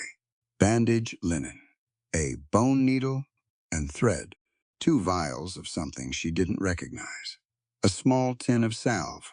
She turned the vials over and read the labels, which required holding them close to the window light. No carbolic acid. She looked at the iron-banded door. He'd told her it was storage, medical supplies. He'd offered to break it open back in the early days, and she'd said no, not yet. She looked at the door, and then she looked at him against the wall, his head tipped back, his chest moving with the deliberate effort of a man monitoring his own breathing, because the alternative was not monitoring it. She made the oilcloth kit into a neat roll and put it back on the shelf. She went to the door. The lock plate was old trapper's hardware, heavy iron, the kind made to last decades in rough country. The key was gone, same as he'd said. The bar was dropped into the iron brackets on either side, and the brackets were bolted to the door frame with square head bolts that had rusted into their holes over years. She looked around the cabin. The fireplace poker was the right weight. She used it as a lever against the lock plate, working it into the gap between the plate and the door, and she put her weight on it slowly and steadily, rather than all at once. The old iron resisted for a long moment. Then one of the bracket bolts gave with a sound like a crack, and the bar dropped sideways and the door swung inward on its hinges. Cold air moved out of the dark room beyond. Hesper stood in the doorway. She had been braced for something. She hadn't named what exactly, but her body had been braced for it. The specific bracing of a person who has learned that locked rooms carry explanations worth dreading.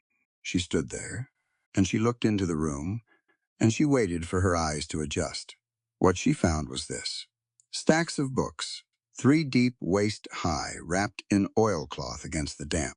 She moved toward them and unwrapped the nearest stack and read the spines, elementary primers, spelling workbooks, an arithmetic text, a geography reader, 2 copies of a first-grade reader with a red cover that she recognized immediately because she'd owned the same edition in Missouri. Beside the books, a collection of small wooden objects. She picked one up and turned it in the light from the doorway. A chair, tiny, 6 inches tall, proportioned correctly, with a flat seat and a straight back. She picked up another, a desk, child-sized. The joinery was precise mortise and tenon, tiny wooden pegs, no nails. Someone had made these with patience and skill and a very small chisel. There were 8 of them, 12. She counted 17 tiny desks before she stopped counting. Against the far wall, a workbench with tools laid out in order, chisels of varying sizes, a fine-toothed saw, carving gouges, and on the wall above the workbench, pinned with a cut nail, a drawing on brown paper. It was a floor plan, she realized. A building. 1 large room, with windows marked on 3 sides, and a door on the south face, and rows of small rectangles across the interior. Desks. It was a classroom. She looked at it for a long time. She reached past it and picked up the frame beside the workbench. A portrait, oil on cardboard, the kind made by traveling painters who came through small towns. A woman younger than Hesper by a few years, with Thad's dark coloring and a smile that suggested she found something genuinely funny about having her portrait done. Beside her, half in the frame, a man with his arm around her. Behind them both, two small children blurred by motion. Hesper set the portrait down carefully. She went back to the shelves. She found what she'd come looking for on the second shelf, behind the books, a brown glass bottle labeled carbolic acid, 2/3 full, and a flask of medicinal whiskey stoppered with a cork. She took both and tucked the whiskey under her arm and carried the carbolic to the door. She stopped once more and looked at the room. The tiny desks, the floor plan on the wall, the primers, wrapped in oilcloth, against the damp, preserved against a future use that hadn't happened yet. She turned off the light and pulled the door behind her and went back to where Thad was sitting against the wall. He opened his eyes when she crouched in front of him again. His gaze was more focused than it had been an hour ago, which wasn't a good sign. Fever did that sometimes, sharpened you at the wrong moments before it took you somewhere else. He looked at the carbolic acid in her hand. He looked at the broken lock on the door behind her. Neither of them said anything about the door for a moment. "Roll up your sleeve," she said. "Left arm," he said. "There's shrapnel working its way up." She moved around to his left side. He extended the arm, and she pushed the sleeve up carefully. The fabric was rough wool, and she went slow over the scarred area at the wrist. Above the scar line toward the inside of the forearm, she found it. A raised area, angry red. The skin stretched tight over something beneath it. Old iron, sitting in him since God knows when, making its way back to the surface. "How long?" she said. "It moves around. Maybe since last winter." He paused. "It gets like this when the cold damp sets in." She unstoppered the carbolic acid and wet a strip of linen from his kit. She cleaned the area, and he didn't make a sound. She pressed the cloth down firmly over the site and held it. "The whiskey's for the fever," she said. "Drink it." I didn't ask." He drank.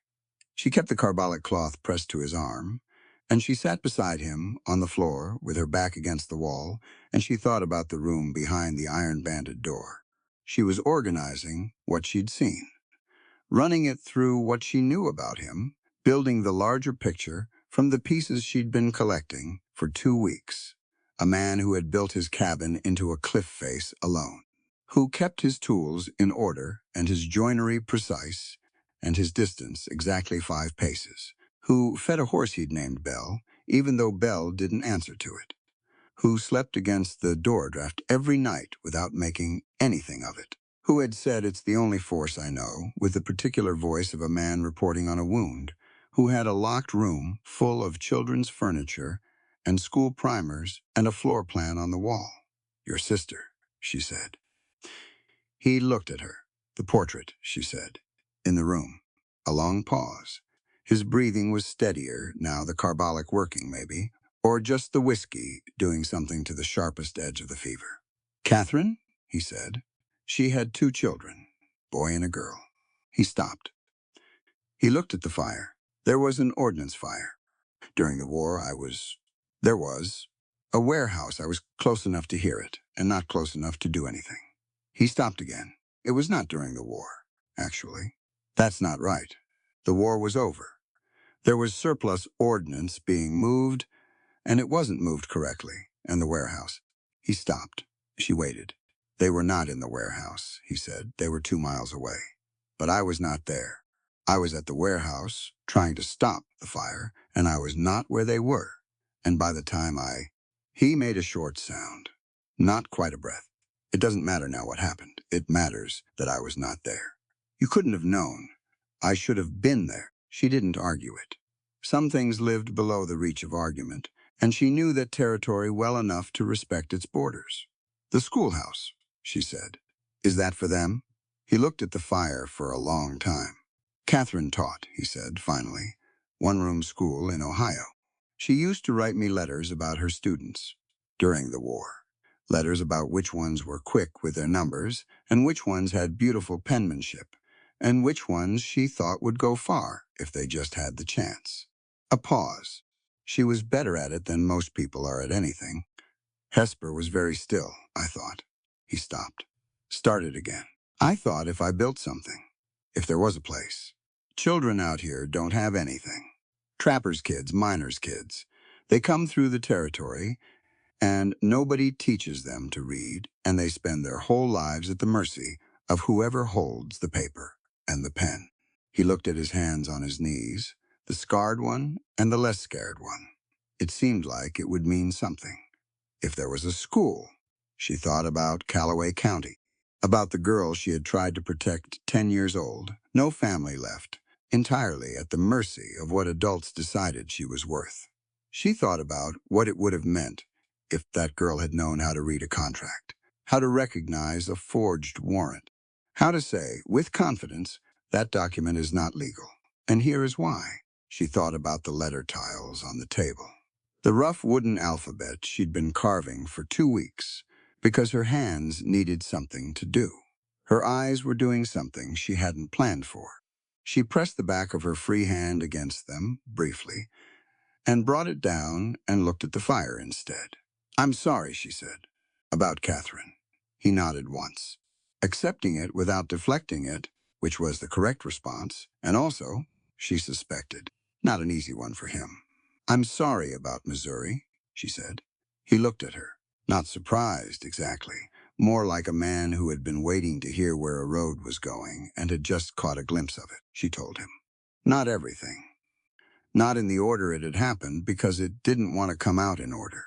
It came out in pieces: the landlord, the girl, the narrow room, the sound of footsteps she'd learned to identify by weight, what she'd done, in the end and why, and what she'd used. She said it plainly, the way she said things that were true, and that she wasn't ashamed of, even the ones that were hard. She watched his face while she talked. She was still reading him, she always was, and what she found was the same thing she'd found across 12 days, and 3 storms, and 1 broken window, and a conversation about fists. He did not look at her differently when she finished. "The girl," he said. "You don't know what happened to her." "No. You left because staying would have meant hanging, and a dead woman couldn't protect anyone." That's what I told myself. Was it true? She thought about it honestly, the way she'd been thinking about it since Missouri. "Yes. Then you made the only choice you had. That doesn't make it feel like less of a loss." "No," he agreed. "It doesn't." The fire crackled between them, and the world outside was still doing its winter work, and the cabin held the warmth they'd built up together over all these days. And she sat on the floor beside him, with the carbolic cloth pressed to his arm, and she thought about 2 people who had each been trying to stand between something helpless and something dangerous, and had each, in their own way, found the limits of what one person can do. His fever broke that night. She stayed up with it. She kept the fire, and the compress, and the whiskey, and she watched his breathing, and she did not sleep. And somewhere around 3 in the morning, the sweat came out of him properly, the soaking kind that means the body has turned a corner, and she replaced the compress with a dry one, and put more wood on the fire, and sat back and let out a breath she'd apparently been holding for hours. He slept through until past noon the next day. When he woke up, she was at the table. The letter tiles were spread across it, the full alphabet. Finished 26 pieces of rough pine, with carved letters standing up from the surface. She'd completed them, sometime before dawn, in the quiet of watching the fever break. He looked at the table from the floor. His eyes were clear. Still tired, still marked by 2 days of fever, but clear. "Present. What are those?" he said. "Letter tiles." She turned one over in her hand. "The kind I used in my classroom." He looked at them for a while. "You're a teacher," he said. "I was." He looked at the iron-banded door. Still open. She hadn't closed it. "I'm sorry I broke your lock," she said. "I needed the carbolic. I told you I'd open it if you needed. You were not in a position to open anything." He accepted this. He looked at the open door for another moment, and then he looked at the tiles, and then he looked at her. And something moved through his face that she didn't try to name. It was the look of a man who has kept something locked away for a long time, and has just watched someone walk through the lock and not flinch at what they found. "There are children in this valley," she said. "You know that. I know it. Trappers' families. The Hendersons have 3. Salter has 2 boys. The woman at the creek crossing, Dunbar, she's got a girl who must be 8 by now." He was quiet for a moment. "Walsh has mentioned them. They don't read," she said. "Any of them." "No." She picked up a tile, set it down, picked up another. "The room behind that door has 17 desks. 18, he said.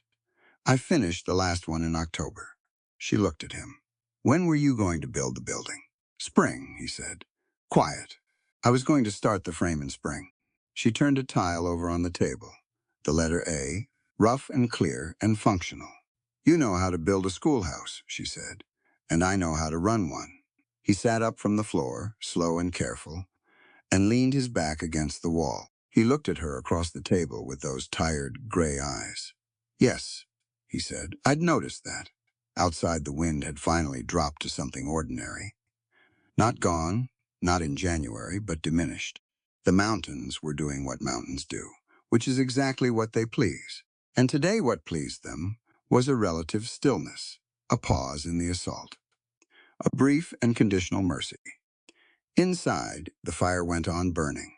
On the table between them, 26 letters waited, rough and hand-carved and imperfect, shaped by a woman with a small knife and too many sleepless hours, each one solid and clear and built for a specific purpose. A through Z, the whole alphabet, ready to become words.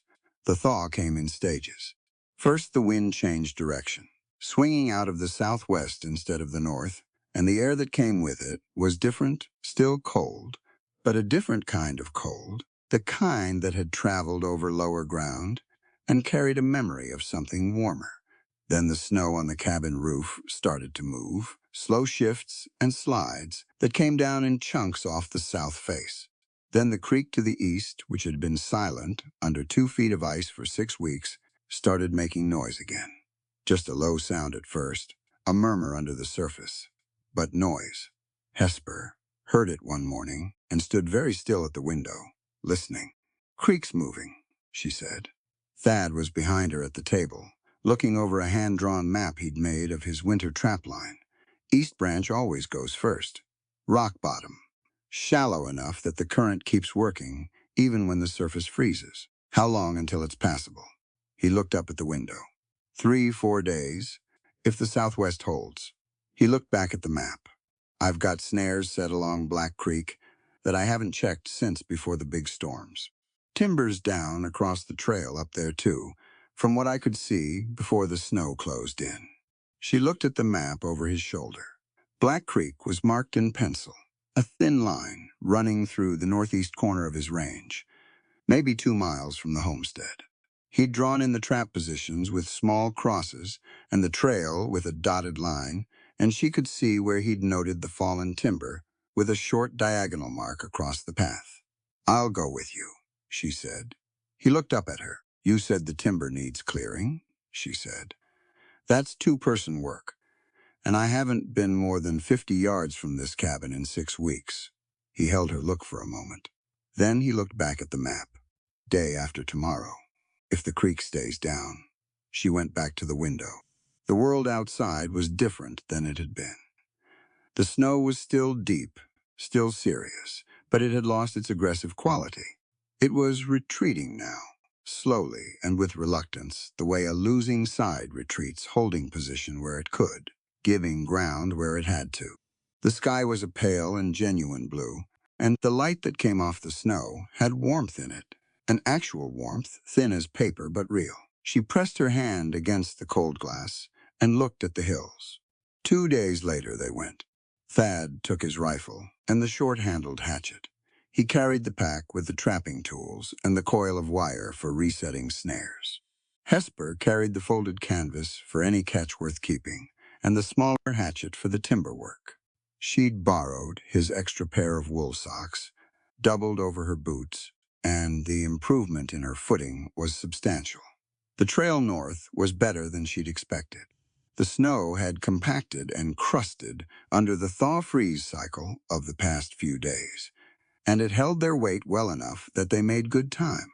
The pines on either side had shed their winter loads and stood clean and dark against the blue sky.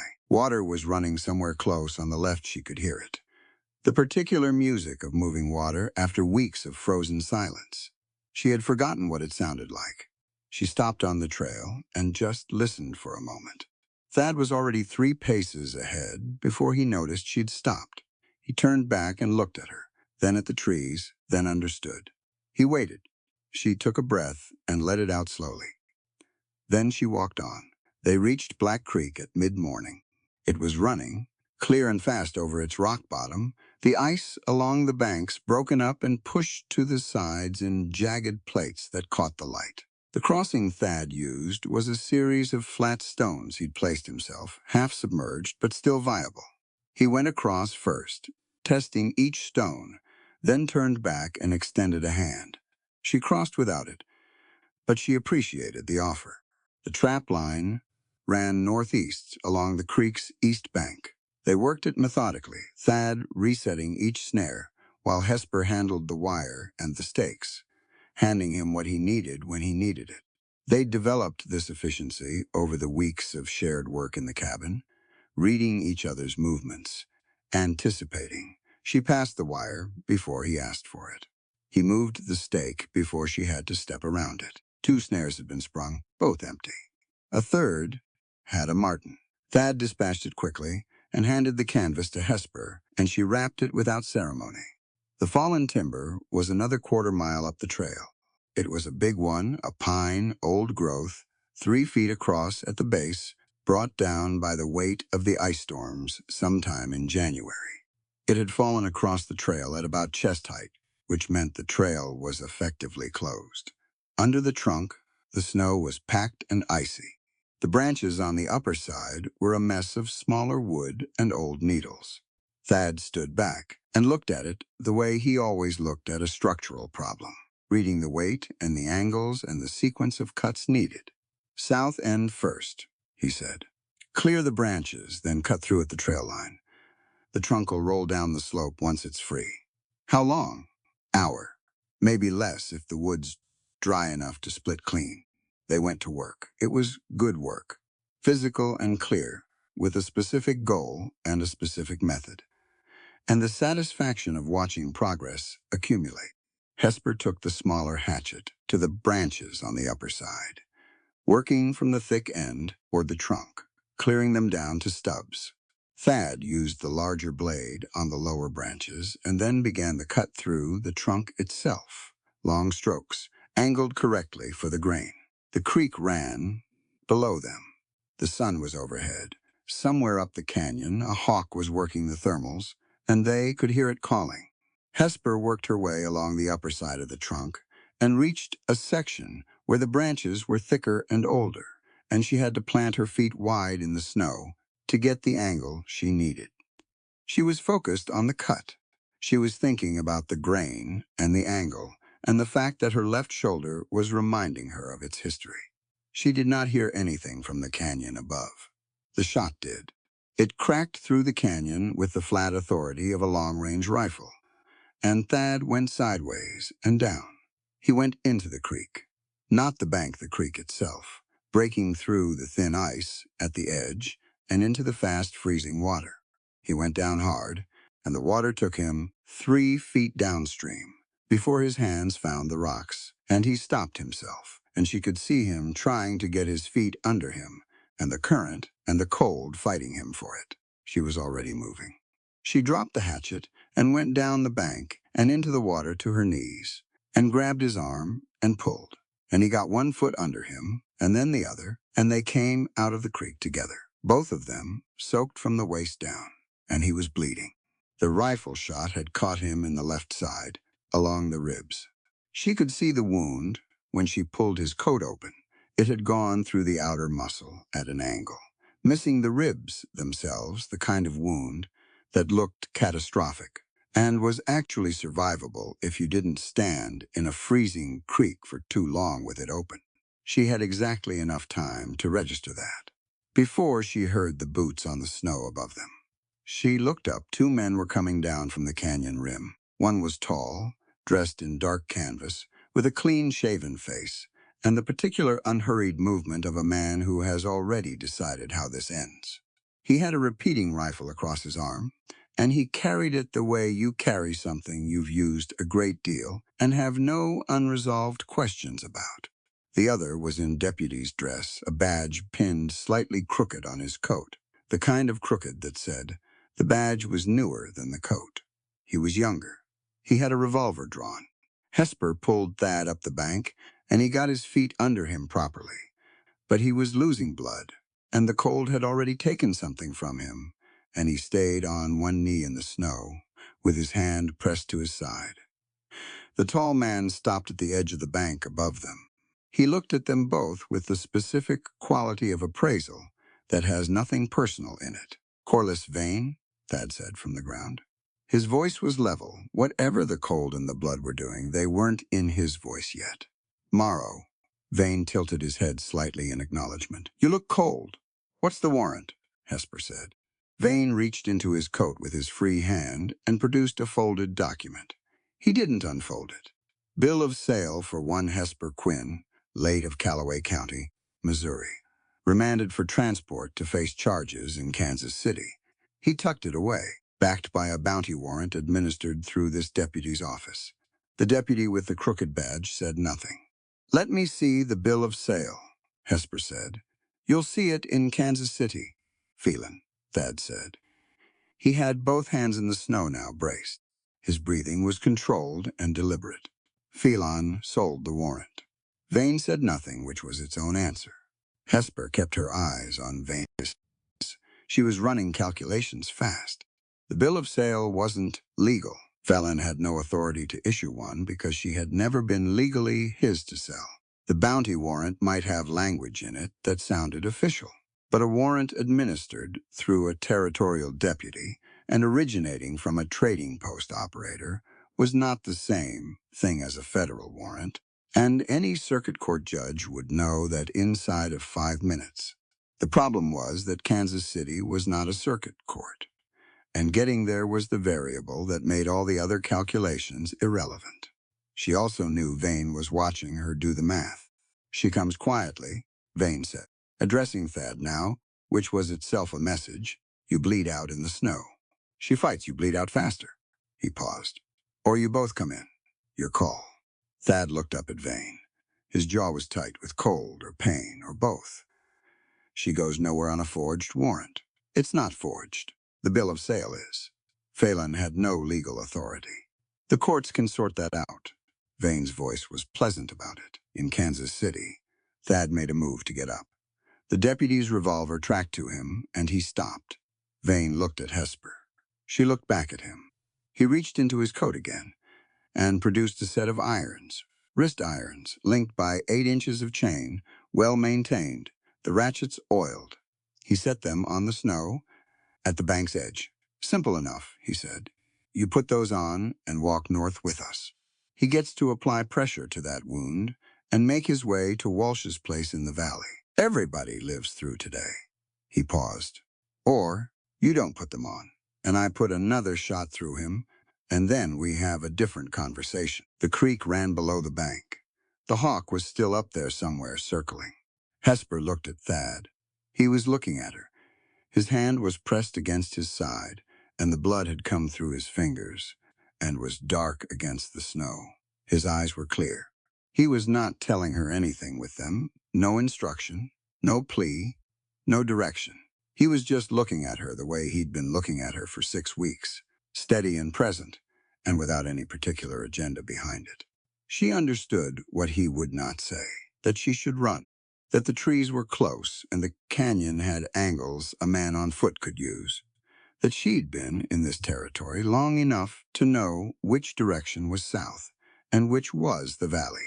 She understood the argument. She could also see the revolver pointed at him and the blood in the snow and the very simple arithmetic of a man who had already been shot once and was kneeling in freezing wet clothes on a riverbank with his hand over a wound.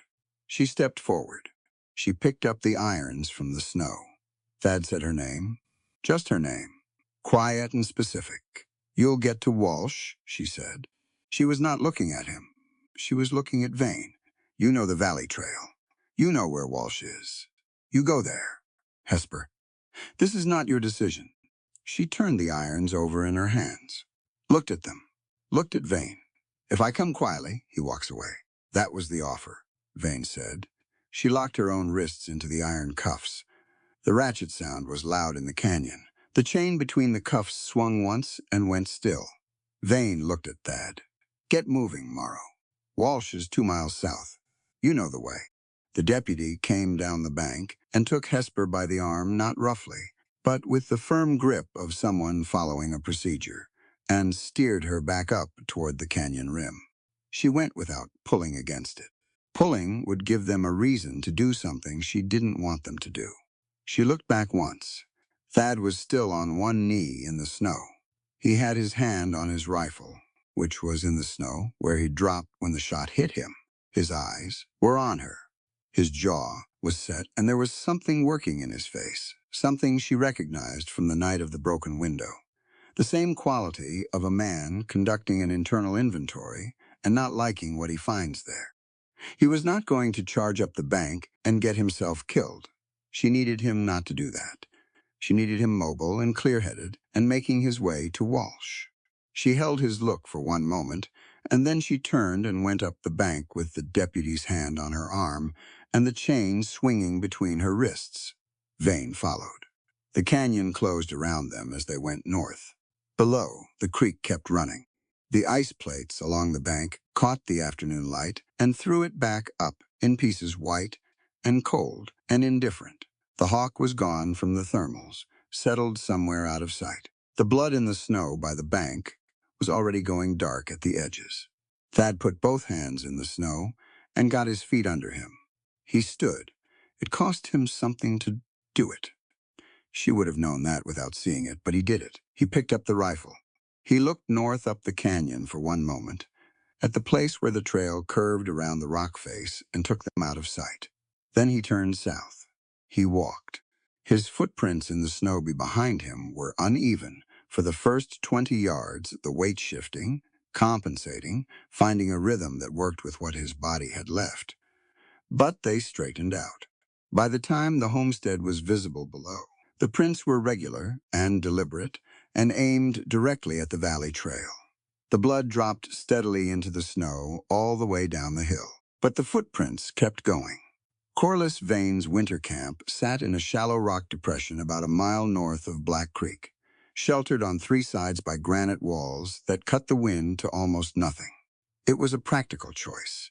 Hesper registered that immediately, whoever Vane was, he knew how to read terrain. The camp had a fire, a canvas leaned to stretch between 2 iron stakes, and a second horse tied to a pine on the east side. A deputy's bedroll was spread near the fire. Supply crates, roped and stacked, formed a low wall along the north face.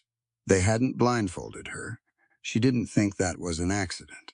Vane put her against the granite wall on the south side, looped the chain of her irons through an iron ring that had been bolted into the rock. Recent installation, she noted, the mortar still pale, and left her there with a blanket and nothing else. The deputy built the fire up higher.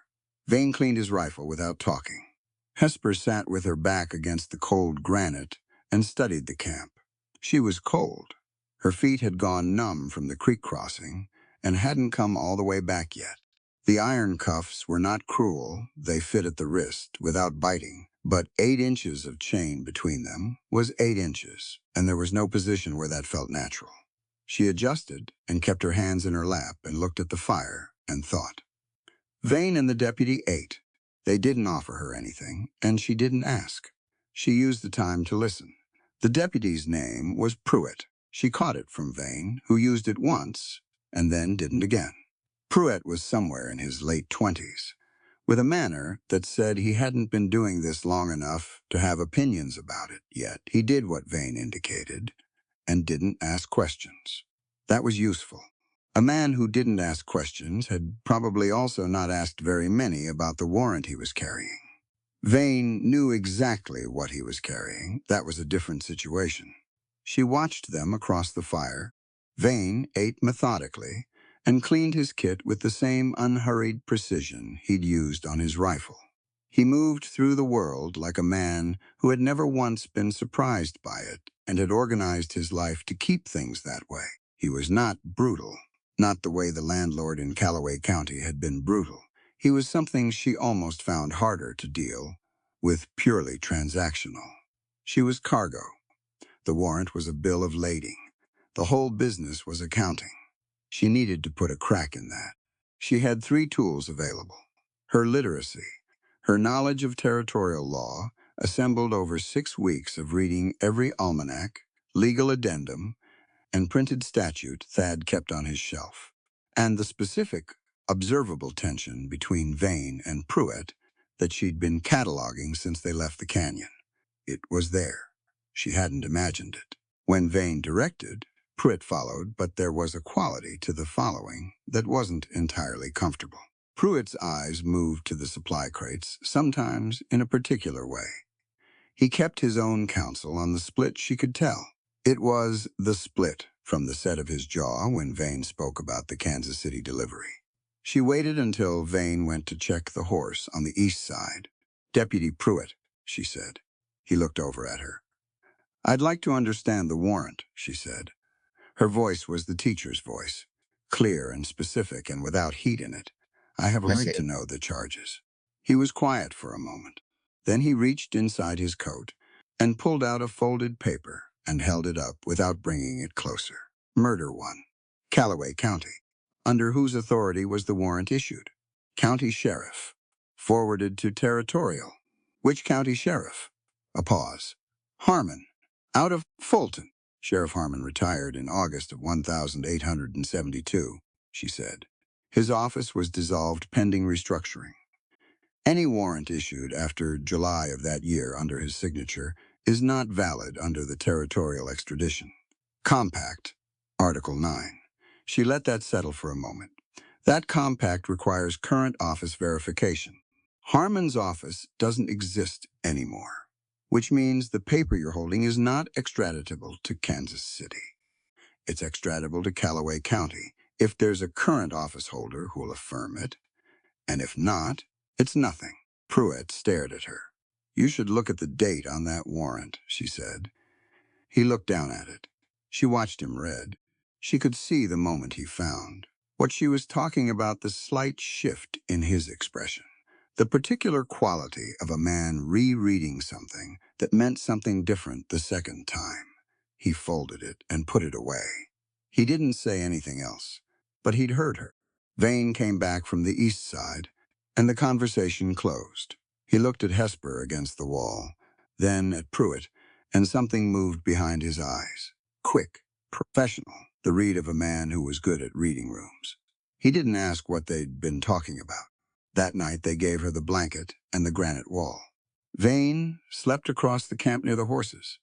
A light sleeper, she could tell from the quality of his stillness. Pruitt took the middle watch. The fire dropped low enough that the camp went dark between the stars and the coals, and Hesper sat with her back against the rock and her cuffed hands in her lap and worked. The hairpin had been in her dress since Missouri. Not as a plan, she hadn't planned anything past surviving Phelan's platform. But she'd learned a long time ago that a woman kept things in her clothing the way a man kept tools on his belt, because the time was always coming when you'd need something small and strong and entirely your own. The lock on the irons was good iron. Not complicated, but solid. She worked the pin into the ratchet mechanism by feel, slowly, without rushing. Because rushing was how you dropped the pin, and that was the whole game over. She thought about Thad while she worked. 2 miles south and bleeding in the snow. He'd been upright when she looked back. He'd been moving. She'd watched enough of how he dealt with his own body over the past 6 weeks to understand that his relationship with pain was organizational. He acknowledged it as data and then managed around it rather than through it. He would make it to Walsh. She believed that the way you believe things that are supported by evidence. She needed to believe it so she could keep her hands steady and work the pin. The ratchet gave slightly on the 3rd hour. She didn't rush that either. She felt the give and held it there, and worked around the lip of it and listened to the camp breathe. Veins breathing from across the fire. Pruitt on watch, his boot shifting on the gravel every few minutes. She got the right cuff loose enough to feel it. Not off, not yet, but loose enough that the ratchet wouldn't hold under pressure. She could get her hand through in about 45 seconds if she needed to. She kept the cuff positioned to look closed and lowered her hands back to her lap and let herself rest for the first time since Black Creek. Morning came gray and cold. Vane was up before dawn. He rekindled the fire and heated water and drank something from a metal cup and looked at the sky the way men do when the weather is part of their calculation. He looked at Hesper. She looked back at him with nothing particular in her eyes. "Comfortable?" he said. "No. Good night's rest? Adequate." He almost smiled at that. She noted it. There was something in Vane that responded to precision. He was a precise man himself, and the familiar quality of it registered with him even when he didn't want it to. That was worth knowing. Pruitt made breakfast. He brought her a portion without being asked, which was also worth knowing. He set it down within her reach, without meeting her eyes. She ate. She kept her right hand positioned correctly. "The bill of sale Phelan gave you," she said to Vane, who was across the fire. He looked up. "It's not a bill of sale," she said, "not in the legal sense. A bill of sale for a person requires the original creditor, the current holder, and territorial notarization. Phelan used the indentured contract format, which is not the same instrument." She picked up a piece of cornbread and held it steadily. "Thaddeus Morrow bought that contract from Phelan legally. The contract was Phelan to sell, which means the bill of sale Phelan gave you after the fact is drawn on property he no longer owned." Vane was quiet. "He sold it twice," she said. "He sold it tomorrow, and then he sold you a paper on the same goods. That's fraud, Mr. Vane. Against you." Pruitt had gone still on his side of the fire. Vane looked at her steadily. "The bounty warrant isn't tied to the bill of sale. The bounty warrant has its own problem," she said, "which Deputy Pruitt can explain to you, if you ask him about the date on it." A silence fell over the camp. Vane looked at Pruitt. Pruitt said nothing, but the nothing he said had considerable content to it. He looked at the supply crates for a moment and then at the fire. "You read law?" Vane said to Hesper. Not quite a question. I read everything available to me," she said. "That includes the Territorial Extradition Compact and the Provisional Debt Statute of 1871, both of which you should have read before you took Phelan's money." Vane was quiet for a long time. He stood up and walked to the east side of the camp and stood there with his back to both of them, looking at the mountains. Hesper watched him and waited and ate her cornbread. The crack was there. She hadn't blown it open, she wouldn't. Not yet, because a man like Vane needed to believe he was still the one making decisions. But the crack was there. Pruitt looked at her across the fire. She gave him nothing back, just waited. By midday, the temperature had dropped sharply again, and clouds were coming in fast off the western peaks. Vane spent time with his maps and said, Little Pruitt checked the horses and then found reasons to occupy himself on the far side of the camp. Hesper sat against the granite wall and worked the hairpin in careful intervals when neither of them was watching. By mid-afternoon, the ratchet was fully disengaged. The cuff would come off in one motion. She needed to time it against Thad's strike, and she needed Thad to be vertical and armed and tactical about it, rather than charging the camp straight on, because straight on against Vane's rifle was how that ended badly. She thought about who Thad was, not the man at the broken window. Though she thought about that too, carried it with her, the way you carry things that have changed your map of something. She thought about the man who had looked at a structural problem and told her which end to cut first, who had mapped his trap line by hand, because knowing the terrain was the difference between useful and useless, who had an engineer's mind, underneath everything else, load, pressure, sequence, what fails and what holds. He would not charge the camp. He would look at the terrain the way he'd looked at the fallen pine. He'd find the angles. He'd find the point where the structure was weakest. She let herself trust that and sat with it. Around 3 o'clock, Pruitt drifted toward her side of the camp. He was carrying a water skin, and he stopped about 4 feet away and looked at her. "The date on the warrant," he said, very quietly. "How'd you know about Harmon's office?" "The Territorial Almanac for 1873, she said. "Published in Cheyenne, Government Press. I read it twice." She kept her voice at the same register. "You didn't know." He looked at his hands. "Vane vouched for the warrant, Vane vouched for the payment," she said.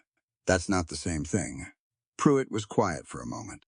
"If the warrant's no good, then you're transporting a person without legal authority," she said, "which has its own consequences under territorial statute."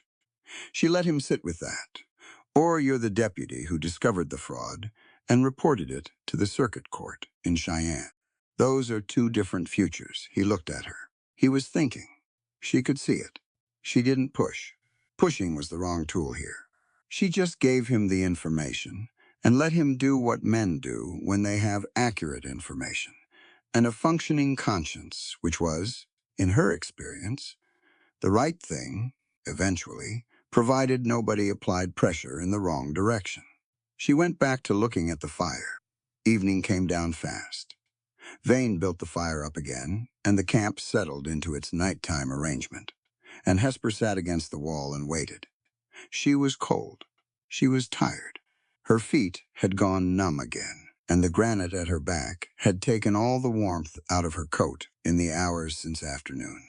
The right cuff sat loose around her wrist, and she held it in position with minimal pressure and thought about spring. She thought about the locked room and the 17 tiny desks. 18. He'd said 18, correcting her. In the quiet way, he corrected things not to score a point, but because accuracy was the only standard he held things to. 18 desks, a floor plan on the wall, primers wrapped in oilcloth, waiting. The Henderson children, the Salter boys, the girl at the creek crossing, Dunbar's girl, who must be 8 years old by now, and who could not read a single word of the contract someone would eventually ask her to sign.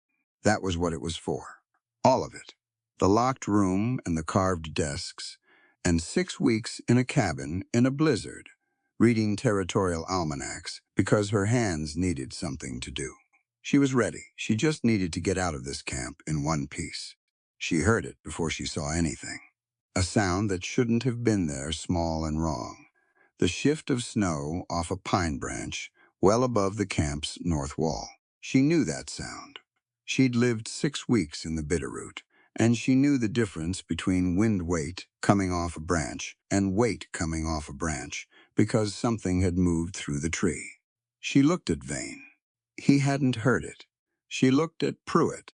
He was watching the fire. She looked at the north wall of the camp, the granite face, 20 feet high, with a narrow ledge running along its base where the snowpack had built up and crusted. The ledge went around the east corner and disappeared. She'd been looking at it all day. A man who knew what he was doing could come along that ledge from the east with the rock at his back and reach the corner without being seen from inside the camp. She thought about load and pressure and the specific calculation of where a snowbank was unstable. She worked the right cuff. The ratchet gauged and the cuff opened. She kept her hands exactly where they were. Waited. The sound came again, slightly south of the first one. Moving, deliberate and controlled, which was the difference between an animal and a man who had done this kind of approach before. In terrain that mattered, when being wrong was permanent. Vane shifted by the fire. He'd heard something now. His hand moved toward the rifle. Hesper stood up. She stood up fast and deliberately, and the chain swung out from the iron ring with a metallic clatter that was loud in the cold air. Vane turned toward her. Pruitt turned toward her. Both of them looked at her against the wall, with the chain hanging loose from the ring, and in the 3 seconds that it took them to process what they were looking at, she pulled her right hand free of the cuff entirely. Vane reached the rifle. The snowbank on the northeast ledge came down. It wasn't an avalanche. It was a controlled collapse targeted, directional, the kind of thing an engineer calculates. For when he's spent 20 years thinking about how weight distributes and where it goes when you give it the right encouragement. It came off the ledge in a wall and hit the east side of the camp, taking Vane's hired guns on that side, completely off their feet, and burying the supply crates in 3 feet of packed snow. Vane turned toward the sound. That was when Thad came around the west corner. He was moving at a pace she hadn't expected from a man with a wrapped wound and a night of blood loss, and he had the rifle level, and his footing was sure on the snow, and his eyes were clear. He was not charging. He was positioned, which was different. He'd come around at the angle, where the granite gave him a backstop, and the fire gave him light, and the 2 remaining targets were separated from each other by the supply crate wall. Pruitt didn't go for his gun. Hesper picked up Vane's rifle from where he'd dropped it when the snowbank hit. She had it up before Vane had fully turned back to face her. Vane looked at her with the rifle in her hands. He looked at Thad. He looked at Pruitt, who had both hands visible at his sides, and the set of Pruitt's jaw said something. Vane read quickly and clearly. Vane's hands went up. "On your knees," Thad said. Vane looked at him for a long moment, the appraisal of a man measuring another man against a previous estimate, and finding the math didn't work the way he'd thought. Then he went to his knees. Thad crossed the camp and took Vane's sidearm and handed it to Hesper. He produced the length of rope from his pack and bound Vane's wrists with the efficiency of a man who had done this before and felt no need to make anything of it. He looked at Pruitt. "You want to put those irons on him?" he said, "or do I?" Pruitt reached for the irons. He snapped them onto Vane's wrists with a particular focus, and when the ratchet locked into place, he stood up and looked at Thad and then at Hesper and said, "The warrant's no good." She explained it. "I know the warrant's no good," Thad said. "I didn't know that when I took it." "I believe you," Thad said. It was straightforward. Not generous, not absolving, just accurate. Pruitt nodded. Vane was kneeling in the snow with his hands behind him, and his expression was the same as it had been all day. Precise, professional, doing the accounting. He looked at Thad. "You're not going to kill me," he said. "No," Thad said. "Then what?" "You're going to Cheyenne." Thad crouched to check the wrist binding, tightened one loop, and stood back up. Federal court. Fraud, extrajudicial bounty, and conspiracy with Phelan. Walsh will testify on the wound. Pruitt's got the warrant. He looked at Vane steadily. "Force is meant to defend life, Mr. Vane, not feed vengeance." Vane looked at him. He said nothing. Hesper stood with the sidearm still in her hand and looked at the camp around them. The buried supply crates. Vane's hired men digging themselves out on the east side, unhurt but finished. The fire still burning. The chain hanging loose from the iron ring in the wall. She looked at the granite wall where she'd spent 2 days reading Vane and Pruitt and running every calculation available to her. She looked at Thad, who was standing on the other side of the fire with his coat wrapped over the wound, dressing Walsh must have put on him, and who was pale from blood loss and stubbornly upright, and looking at her with the tired gray eyes. She walked over to him. She stopped in front of him and looked at his side. Walsh cleared the shrapnel, said it was time anyway. "He's right. You should have had it out last fall. Probably." She handed him the sidearm. He took it and holstered it without looking away from her. "The hairpin," she said. "Took most of 2 nights, I figured. I had the right cuff loose before you came around the corner. Needed maybe 20 more seconds. I came when the timing was right." He looked at her. Not before. She understood what that meant. He hadn't come charging in because she needed saving. He'd come when the approach was right and the terrain was in his favor, and she'd already done the internal work that meant the camp was already half dismantled by the time he got there. He'd known she would. She thought about that for a moment. The specific quality of trust embedded in that timing, not trust as a decision, but as an observation. A man who watched carefully enough to know what a person could do, and adjusted accordingly, and showed up at the right moment. The school. she said. He looked at her. Spring, she said. You said you'd start the frame in spring. Ground thaws by April up here. Maybe earlier this year. She looked north, up the canyon, at the mountains still white and enormous, and entirely indifferent to anything any of them had just done. Then she looked back at him. Then we have work to do, she said. He nodded once. Around them, the camp settled into the practical business of what came next. Pruitt securing the hired men, the horses restless, the fire still burning against the early dark. The bitter root above them went on being what it was. Cold, vast, older than any of this by 1,000 years. But the school had a teacher, and the teacher was walking out of this camp on her own 2 feet. The rock chute ran north from Vane's camp for about 300 yards before the canyon walls closed in to maybe 20 feet across. Thad had found it the previous afternoon, working his way along the eastern rim, while Walsh's bandaging held, and the cold kept the wound from doing anything too dramatic. He'd stood at the top of that chute and looked down into it and done the math. The math was good. Narrow walls meant Vane's hired guns couldn't spread out. Narrow walls also meant the snowpack on the upper ledges had been building under pressure for 6 weeks, with nowhere to go. Thad had spent 2 hours the previous evening placing a cash charge of black powder he'd carried up from the homestead stores, not much, a careful amount, the quantity an engineer uses when he wants a specific result and not a catastrophe. Now it was morning, and they were moving Vane north toward Cheyenne, and the canyon was the route, because it was the only route in January that a horse could manage.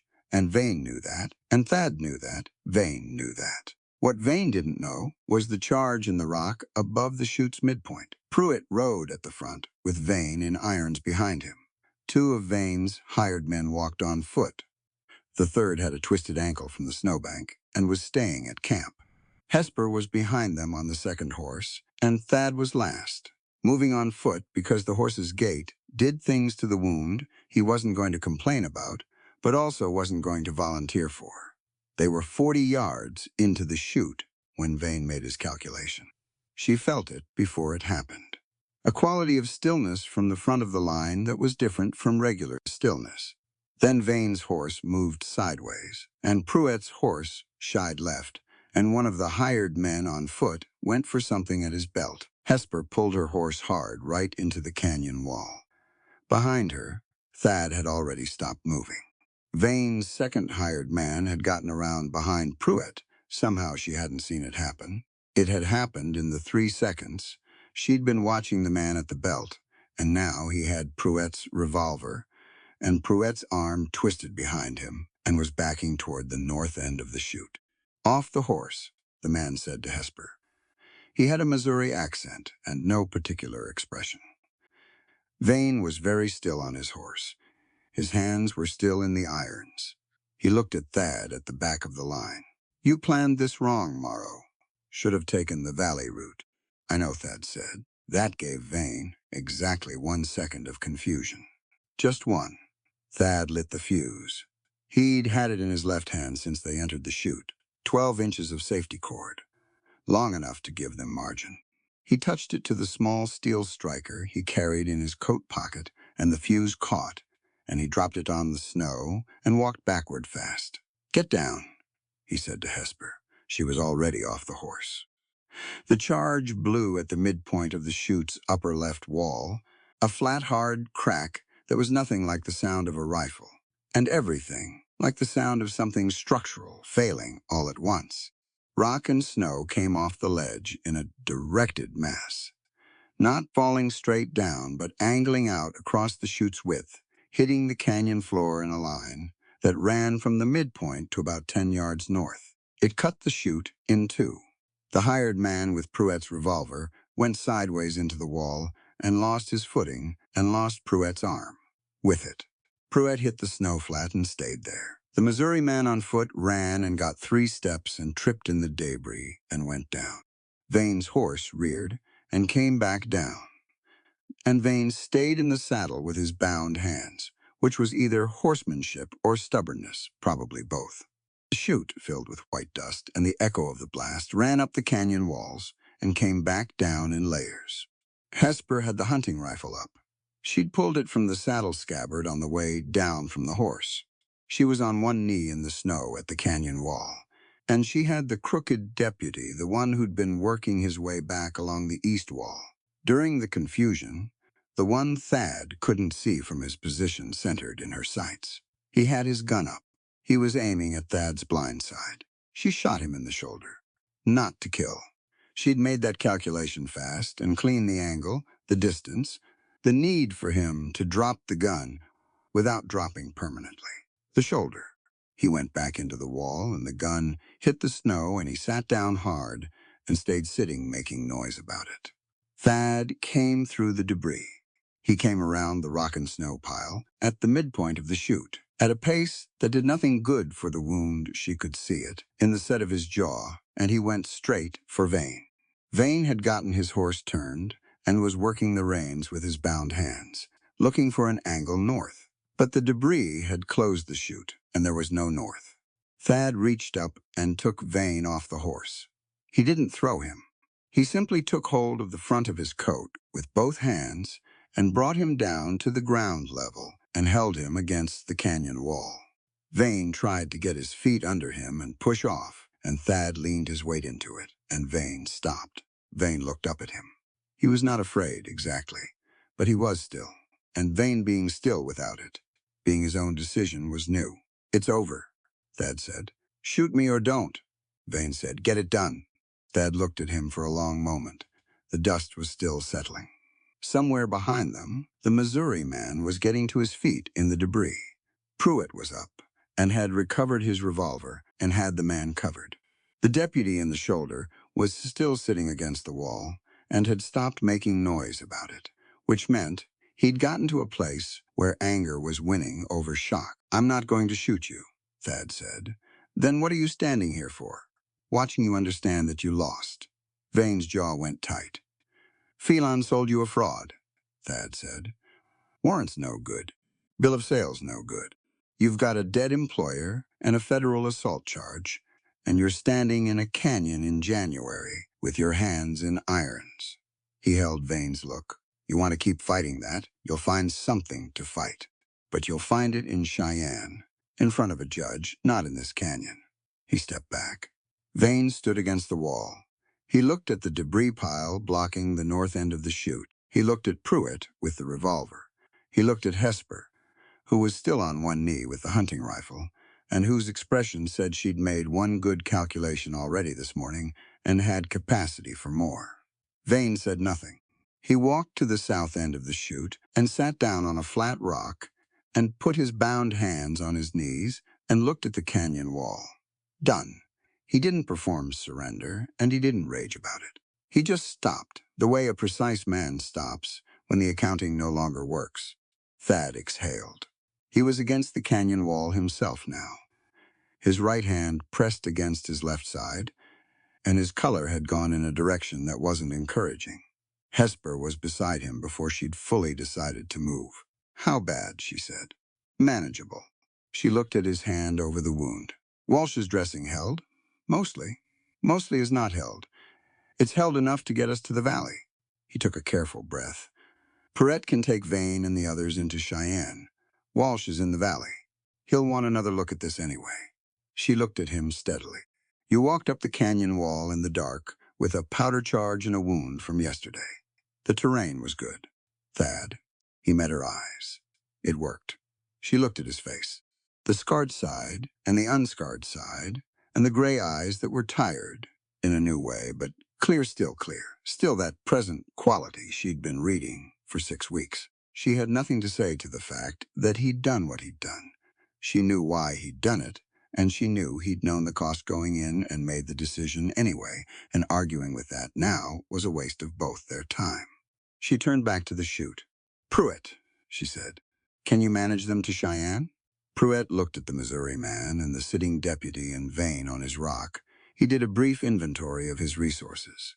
"Got the irons and 3 horses and about 40 miles of clear trail." "Yes. The deputy you're transporting needs a physician before Cheyenne." There's a Dr. Walsh in the valley south. I know Walsh, Pruitt said. Stop there first. Tell him. Morrow sent you. She looked at the man with the shoulder wound. That needs cleaning and packing. Carbolic acid, not just linen. Pruitt nodded. He looked at Hesper for a moment. He looked at his boots. For what it's worth, I didn't know the warrant was bad. I know, she said. That's why you get to be the one taking them to Cheyenne instead of going yourself. He accepted that. He started organizing the prisoners and the horses with a practical efficiency that said, whatever else he was, he could work. Hesper went back to Thad. He'd sat down on the canyon floor while she was talking, which she took as honest rather than dramatic. Thad did not perform weakness, and he did not invite concern. So the sitting down meant the sitting down was necessary. She crouched in front of him and pulled his coat open. Walsh's bandaging was dark on the left side, but contained. She repacked it with the clean linen from his kit, and he held still for it. And when she pressed the cloth into place, he breathed out through his teeth, but didn't move his hands. The powder, she said, while she worked. You had it calculated exactly. I had the weight of the snowpack estimated. There's variance in that. Not much variance, from where I was standing. Enough to account for. He paused. The hired man you shot. Shoulder? Yes. Good. She tied off the bandage and sat back. You saw him working around to your blind side. I felt the positioning change. Couldn't turn to confirm without showing him I'd seen it. He looked at her. I trusted you had it. She thought about that, the way she'd thought about his timing at the camp, the specific quality of it. Not assumption, not carelessness. Trust that was built from watching, from 6 weeks of evidence stacking up in one direction. She'd had the rifle and the angle, and he'd known it, and he'd kept his attention on Vane and let her work. That was new in her experience. Genuinely new. She stood up. She put out her hand. He took it and got to his feet, steady once he was there. He let go of her hand and checked his coat over the bandage and looked north at the debris pile and south at the open canyon. Valley trail's clear, he said. How do you know it was clear yesterday and nothing's come down since? Pressure's the same. He looked at the sky. Storm's 3 days off, maybe 4. She looked at the sky herself. She was learning to read it, slowly. She didn't have his instinct for it yet, but she was collecting the vocabulary. We have time. We have time. They left Pruitt to manage the road north and took the south trail back toward the valley. Thad went first because he knew the path, and she stayed close behind him this time, rather than the 6 paces they'd maintained in January. Close enough to be useful if the footing went wrong or the wound had other opinions about the morning. It didn't. He moved slowly, but correctly, putting his feet in the right places, and the trail opened up as they came down out of the canyon into the broader valley, with its pale afternoon light. Walsh's place was a low building on the east end of the valley floor, half cabin and half something he generously called a surgery. There was smoke from the chimney and a horse in the lean-to and a pile of snowshoes outside the door that indicated Walsh had been out recently. He opened the door before they knocked. Dr. Gideon Walsh was a compact man in his late 50s, with an untrimmed beard and the focused eyes of someone who spent a lot of time looking closely at small things. He took in Thad's coat and Hesper's expression and stepped back from the door. Sit him down, Walsh said. Not on the bench. Chair by the window, the light's better. Hesper put Thad in the chair, and Walsh took his coat off him with practiced efficiency and unwound the bandage and looked at the wound without saying anything for a moment. I did this yesterday, he said. I know, Thad said. I told you to rest, I know. Walsh looked at the wound and then at Thad. You're a difficult man to repair, Morrow. So I've been told. Walsh cleaned the wound again with carbolic and a steadiness that said he'd done this in worse conditions and smaller spaces. He worked quietly, and Thad sat with his hands on his knees and let him. Hesper stood back by the window and watched the valley outside, the long, pale floor of it, with the mountains above and the light going amber in the afternoon. The shrapnel site looks clean, Walsh said, mostly to himself. No sign of return. He wound fresh linen over the rifle wound. This one'll pull for 3 weeks. Don't lift anything heavy. I'm framing a building in April, Thad said. Walsh looked at him, then at Hesper, then back at Thad. Of course you are. He tied off the bandage and began putting his instruments away. What building? School, Thad said. Walsh's hands went still for one moment over his kit. Then he kept putting things away. He looked at Hesper. You'd be the teacher he's been building desks for. I would, she said. I held boards, Walsh said, when he was constructing the cabin. He does not explain what he's doing while he does it. I learned things after the fact. He snapped his kit shut. A school. Spring, Thad said. Walsh sat down across from him. He looked at Thad with the careful eyes he used on everything. 18 months I've been watching. You haul timber up that cliff face and not explaining yourself. The explaining is happening now. Apparently, Walsh looked out the window at the same valley, view Hesper was watching. He was quiet for a moment. Catherine would have liked this valley. The light in the afternoons. Thad said nothing. But he didn't look away from it. Walsh stood up. He went to the back of his surgery and came back with 2 cups and a pot of coffee and set them on the small table without asking. He poured and handed Hesper hers first. She drank it. It was nothing like the careful, expensive coffee from the cabin shelf. It was Walsh's coffee, which tasted like he'd by boiling the pot with an old grudge, strong and slightly terrible. She drank it anyway. There'll be a federal inquiry, Walsh said, settling back with his own cup, about Vane and the warrant situation. Pruett's taking them to Cheyenne, Hesper said. He knows the warrant's invalid. I explained the extradition compact to him. Walsh looked at her over his cup. You know territorial law. I know what I read. What did you read? Everything Thad had on the shelf. Twice. Walsh looked at Thad. Thad was looking at his coffee. Something moved in Walsh's expression that was close to satisfaction. Right, he said. Well, Phelan's going to be a problem. Phelan sold the warrant and the fraudulent bill of sale, Thad said. Pruitt has the paper trail. It'll find its way to the right desk in Cheyenne. Phelan has friends in Cheyenne. Phelan has customers in Cheyenne, Hesper said. That's not the same thing. His friends are whoever holds his outstanding debts, and those people are going to want the inquiry finished before it reaches their pages in that ledger. She set down her cup. Phelan will settle. It's cheaper than a trial. Walsh looked at her again. This time the satisfaction was less hidden. You'd have made a fine lawyer, he said. I was a fine teacher, she said. Same skills. Different room. Walsh almost laughed. Not quite, but close enough to count. They stayed until the light had gone fully out of the valley. Walsh fed them real food, a proper meal with actual meat, and Hesper ate all of it without apology. By the time they were ready to leave, the temperature had dropped to the ordinary cold of a clear night, manageable, with stars coming out over the eastern peaks. Walsh walked them to the door. He looked at Thad. 3 weeks. No heavy lifting. I mean it this time. I heard you. You heard me last time, too. Walsh looked at the mountains. School, though, he said it quietly, like he was finishing a thought that had been going on for a while. I'll hold boards again if you need. Thad looked at him. I'll need. Walsh nodded once. He looked at Hesper. You'll need books. Actual school books, not just those almanacs. I have a contact in Laramie who can get a supply order through in 6 weeks, if I send the letter before the month is out. I'll give you a list, she said. Come by Thursday. She nodded. They went out into the cold and the stars and the wide valley dark. The trail back to the homestead was something she knew now, every step of it. She'd walked it in January, with her feet numb, and Thad's wolfskin coat dragging the ground and her whole body braced for a world that had not yet shown her whether it intended to be survivable. She walked it now differently. Still cold, still January, barely. But the bracing was different, not against everything. Not the full-body preparedness of a person who has learned to expect the worst.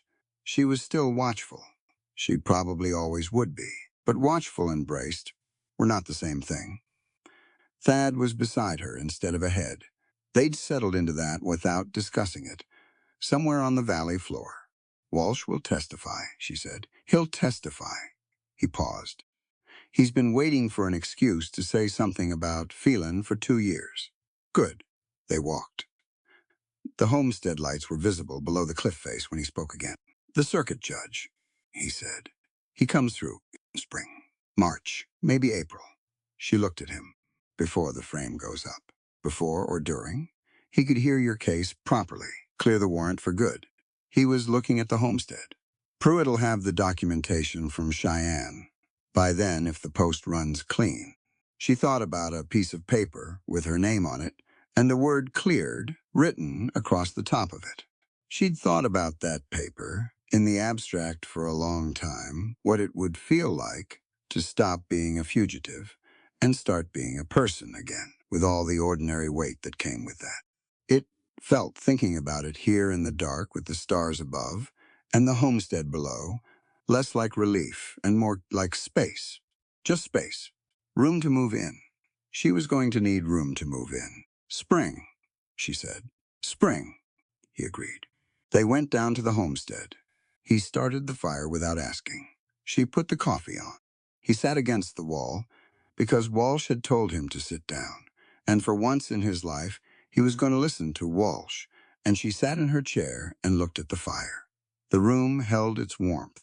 The letter tiles were on the table where she'd left them, 26 pieces of rough pine, A through Z, waiting. She picked up one and turned it over. The letter S. She'd carved it on a bad night, the one where the fever had been at its worst, and she'd needed her hands. Doing something, or the walls would start their moving. The S was slightly uneven. It was legible. Everything that mattered was legible. That was enough. She set it back down on the table. Vane was in irons on his way to Cheyenne. The warrant was gone. The charge in the rock chute had done exactly what an engineer had calculated it would do, and a corrupt deputy was sitting against a canyon wall with a clean shoulder wound and a future considerably different from the one he'd planned. And here was the fire, and here was the room, and here was the man against the wall who had come around the corner of that camp at the exact right moment because he'd known she'd already done most of the work. She looked at him. He was looking at the fire, his hands on his knees, his color coming back by degrees. He felt her looking, and he looked up. He didn't ask what she was thinking. He never did. She appreciated that more than she had words for, which was probably why she'd never found a way to say it. Get some sleep, she said. Walsh meant it about the lifting. I know he did. 3 weeks is not a suggestion. I'll rest, he said. She looked at him. I'll rest, he said again, which was Thad's way of meaning it, the repetition being his version of emphasis. She turned back to the fire. Outside, the Bitterroot went on being the Bitterroot, vast and cold and entirely itself. But inside the cabin, the fire burned steadily, and the letter tiles sat in a row on the table, and somewhere south in the valley, Walsh was already thinking about the letter to Laramie. Spring was coming. It would take its time, because it was a Wyoming spring, and taking its time was the only speed it knew. But it was coming. The southwest wind had said so, and the creek had said so, and the quality of the light in the late afternoon had said so, in the particular vocabulary of a mountain winter beginning very slowly to lose its argument. It was coming, and when it arrived, there was a frame to build. Spring came to the Bitterroot the way it always does, reluctantly, and then all at once. The snowpack held through February, cracked in March, and by early April, the creek to the east was running high and loud, full of snowmelt and purpose. The south-facing slopes went green first, just at the edges, thin and tentative. Then the green spread. The cliff face above the homestead dripped steadily for 2 weeks straight, and Thad built a small channel of pine planking to redirect the runoff away from the foundation, working one-handed more often than not, because Walsh's 3-week order had stretched into 6 before he fully stopped arguing with it. Hesper hadn't let him argue much. She'd managed the cabin through the worst of his recovery with the same practicality she brought to everything. No ceremony, No hovering, just doing what needed doing and expecting him to do the same when he was able. When he could sit up, she put the letter tiles on the table in front of him. When he could stand, she handed him the lightest tasks and kept the heavier ones for herself without making it about his dignity.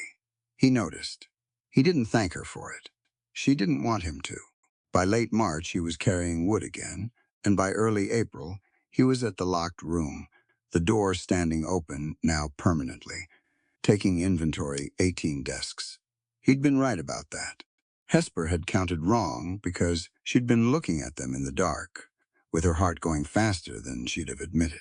In daylight, they were something else, small and precise, each one fitted together with tiny wooden pegs and joints that fit flush without a gap.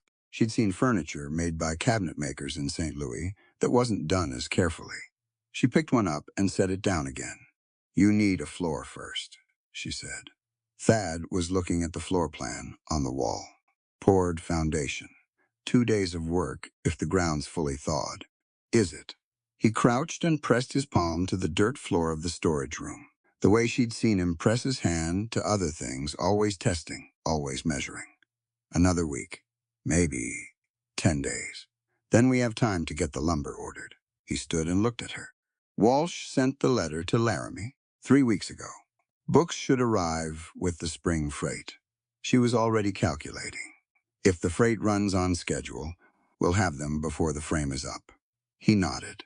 He turned back to the floor plan and studied it, the way he studied everything long and without hurry, reading it until he understood it past the surface of it.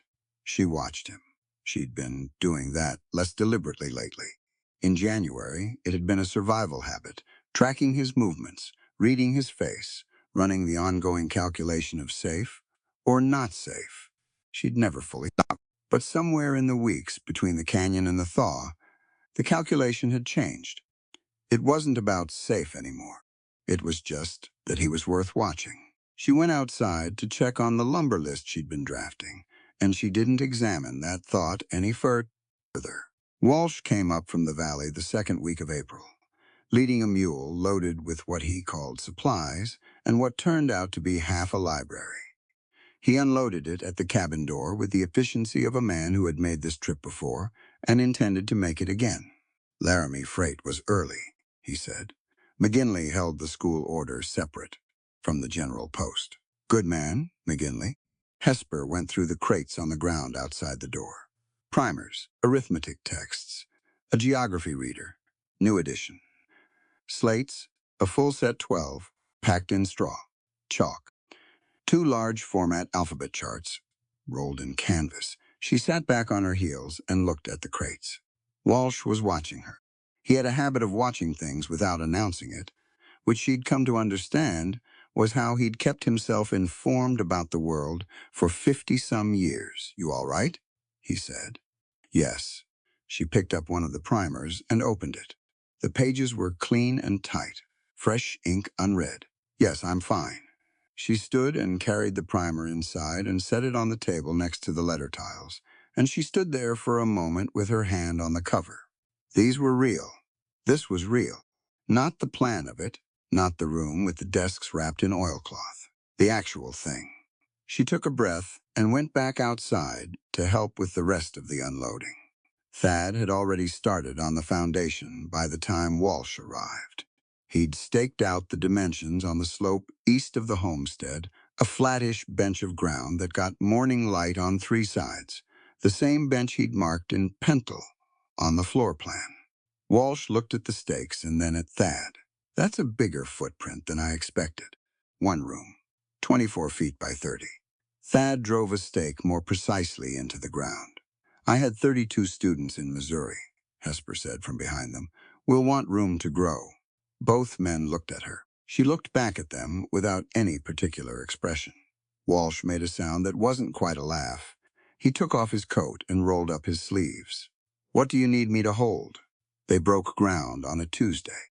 Thad had laid foundations before he'd been doing it since the war, in some form, and his approach was the same as always. Methodical. Sequential. He explained each step once and didn't repeat himself unless asked, but he explained it clearly, the reasoning behind each choice. Why the footings went deeper on the north side, why the sill logs needed a full day of settling before they framed up, why the window placement mattered for winter light. Hesper asked questions. She asked good ones. Walsh held boards, same as he'd held boards for the cabin, and was better at it than anyone gave him credit for. The Henderson children showed up on the third day, all three of them, standing at the edge of the site, watching. The eldest was maybe 11. She had a serious face and her father's coloring, and she looked at the stakes and the rough framing, going up with an expression Hesper recognized. It was the expression of someone trying to understand a new thing by looking at it hard enough. Hesper walked over to her. "You know what this is going to be?" she asked. The girl shook her head. "A school," Hesper said, "for you and your brothers and the Salter boys. And Dunbar's daughter." The girl stared at her. "For us?" "For you." Hesper looked at her directly. "Do you know how to read?" Another head shake. "Slower this time you will," Hesper said, simply, like it was already settled. The girl thought about that for a long moment. Then she looked at the frame going up, and she nodded. Once, like she was agreeing to something she'd decided was worth agreeing to. She came back the next day with her brothers. They watched from a respectful distance, and Thad, after a while, pointed the older boy toward the stack of cut planking and told him what needed moving where. The boy moved it without needing to be told twice. Small things, the way things start. By the end of the third week, the frame was standing. It was solid. Everything Thad built was solid, but this was something more than that. You could see the care in it. The joinery at the corners, the way the window frame sat level and true. The door hung without a warp. Inside, the floor was clean pine, plain smooth, the kind of floor that would take chalk dust and boot prints and 20 years of daily use without giving up. Hesper walked the room from end to end. It was empty. The desks were still in the storage room, waiting to be carried over. The alphabet charts were rolled in their canvas. The books were in the crates. She stood in the middle of the room and looked at the windows, at the morning light coming through the south-facing glass, clean, and even across the pine floor. Thad came in and stood near the door. He looked at the room and then at her and said nothing. She said, "It's right." He looked at the window framing. "South light needs one more." "Thad." She turned to look at him. "It's right." He looked at the room again. Just looked at it. Something in his face shifted. Not breaking, not dramatic. Just a man quietly setting something down that he'd been carrying for a long time. His jaw relaxed. His shoulders dropped a quarter-inch. She watched him do it and looked away before he noticed. They carried the desks over that afternoon, all 18 of them, and set them in rows on the clean pine floor. Hesper adjusted the spacing. Thad moved the ones she pointed at without commentary. When the last one was in place, they both stood at the door and looked in. 18 small desks in the afternoon light, the alphabet chart pinned to the north wall, the stack of slates and chalk on the shelf by the door, the primers arranged by grade level on the shelf below. Walsh appeared behind them. He looked over their shoulders at the room. "Catherine would have liked this," he said quietly. Thad didn't answer, but he didn't look away from it either. The circuit judge arrived on a Thursday in late April, which was earlier than anyone expected, and later than Hesper had started hoping for.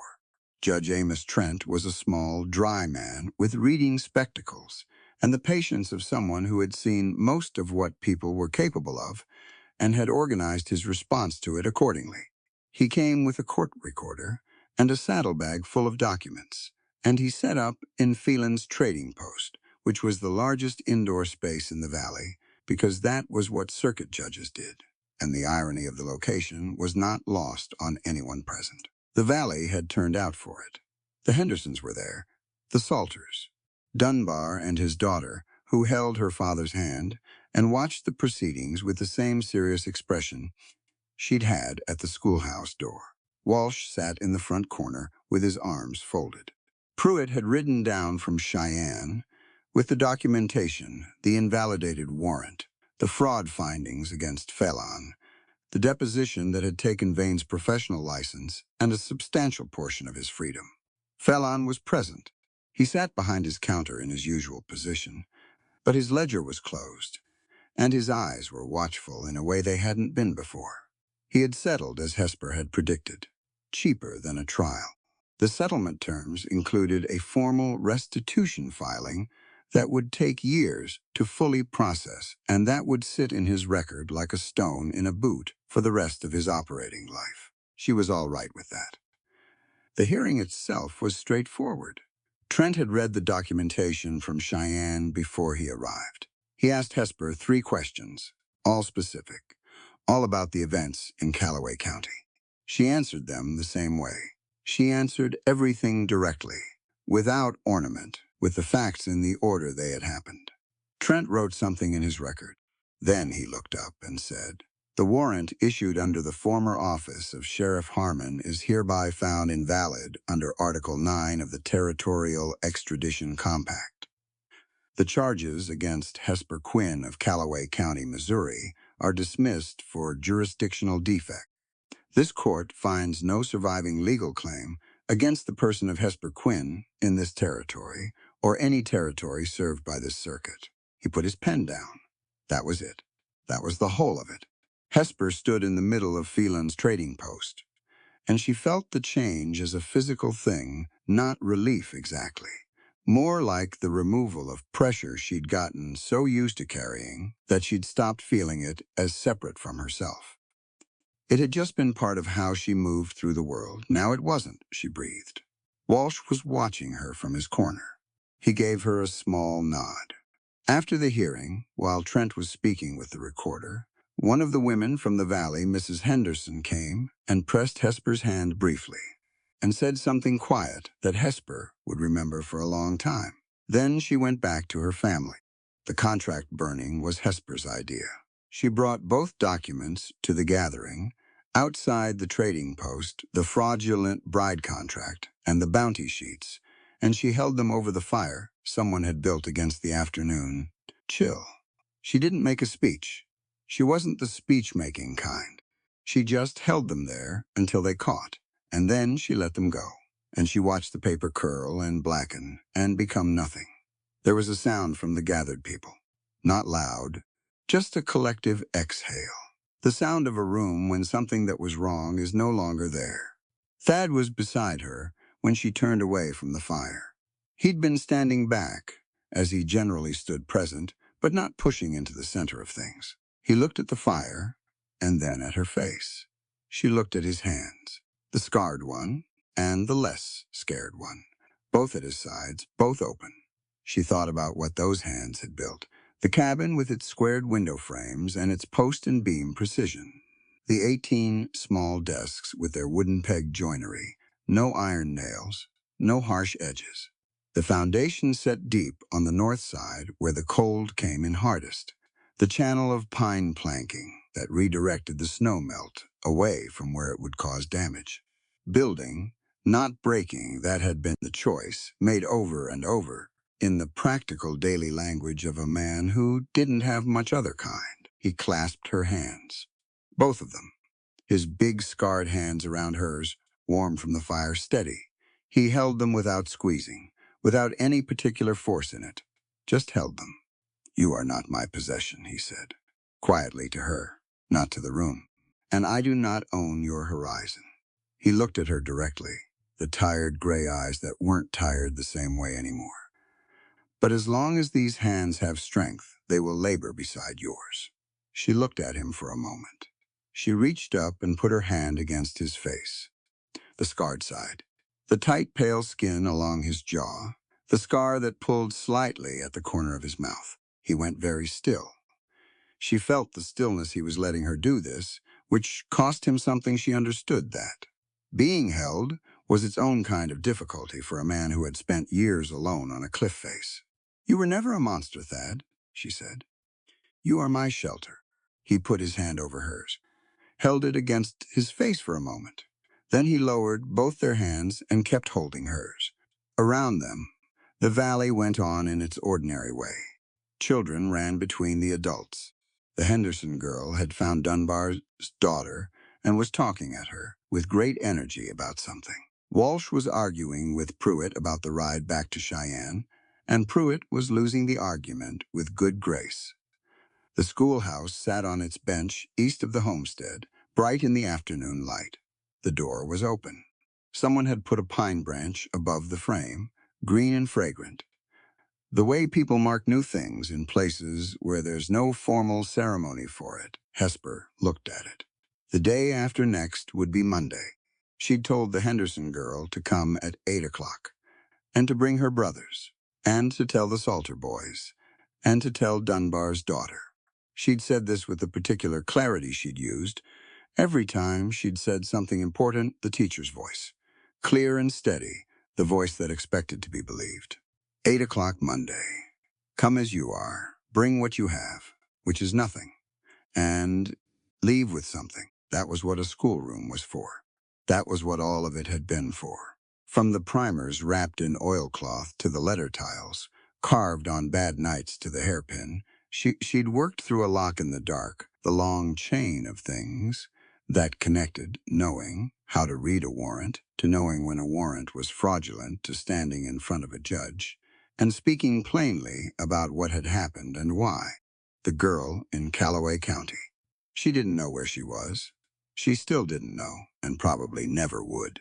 But somewhere there was a girl, 10 years old, who was going to grow up in a world that had all kinds of paper in it. Contracts and warrants and deeds and statutes. And the question of whether she'd be able to read that paper, whether anyone had ever thought to teach her, would follow her into every room she ever walked into. Hesper couldn't fix that specific thing. She'd made her peace with that, slowly and imperfectly. But she could fix it here. She looked at the schoolhouse. Thad was still beside her.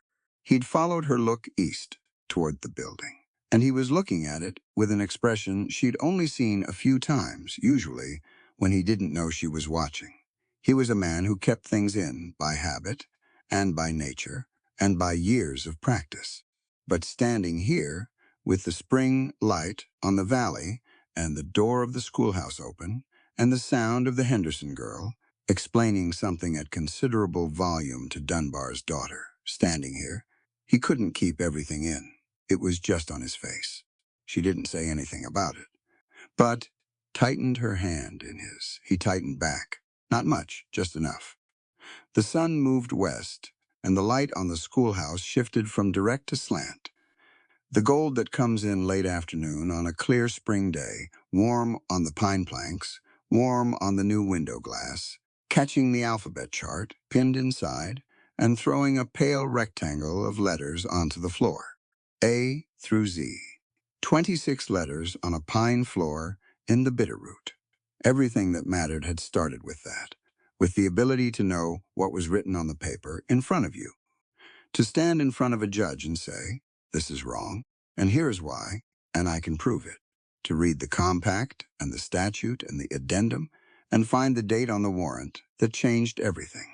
Monday morning, at 8 o'clock, 6 children were going to walk through that open door and sit at those small, precise desks and learn A, then B, then all the rest of it. The bell was hung above the door on a short iron bracket, small and plain, the kind that carries a long way in mountain air. Thad had put it up last week, one afternoon, while she was inside arranging the slates. She hadn't known about it until she heard it ring once when the wind caught it, and she'd come to the door and looked up at it, and hadn't said anything, and gone back inside. Now, the afternoon breeze moved through the valley, and the bell rang.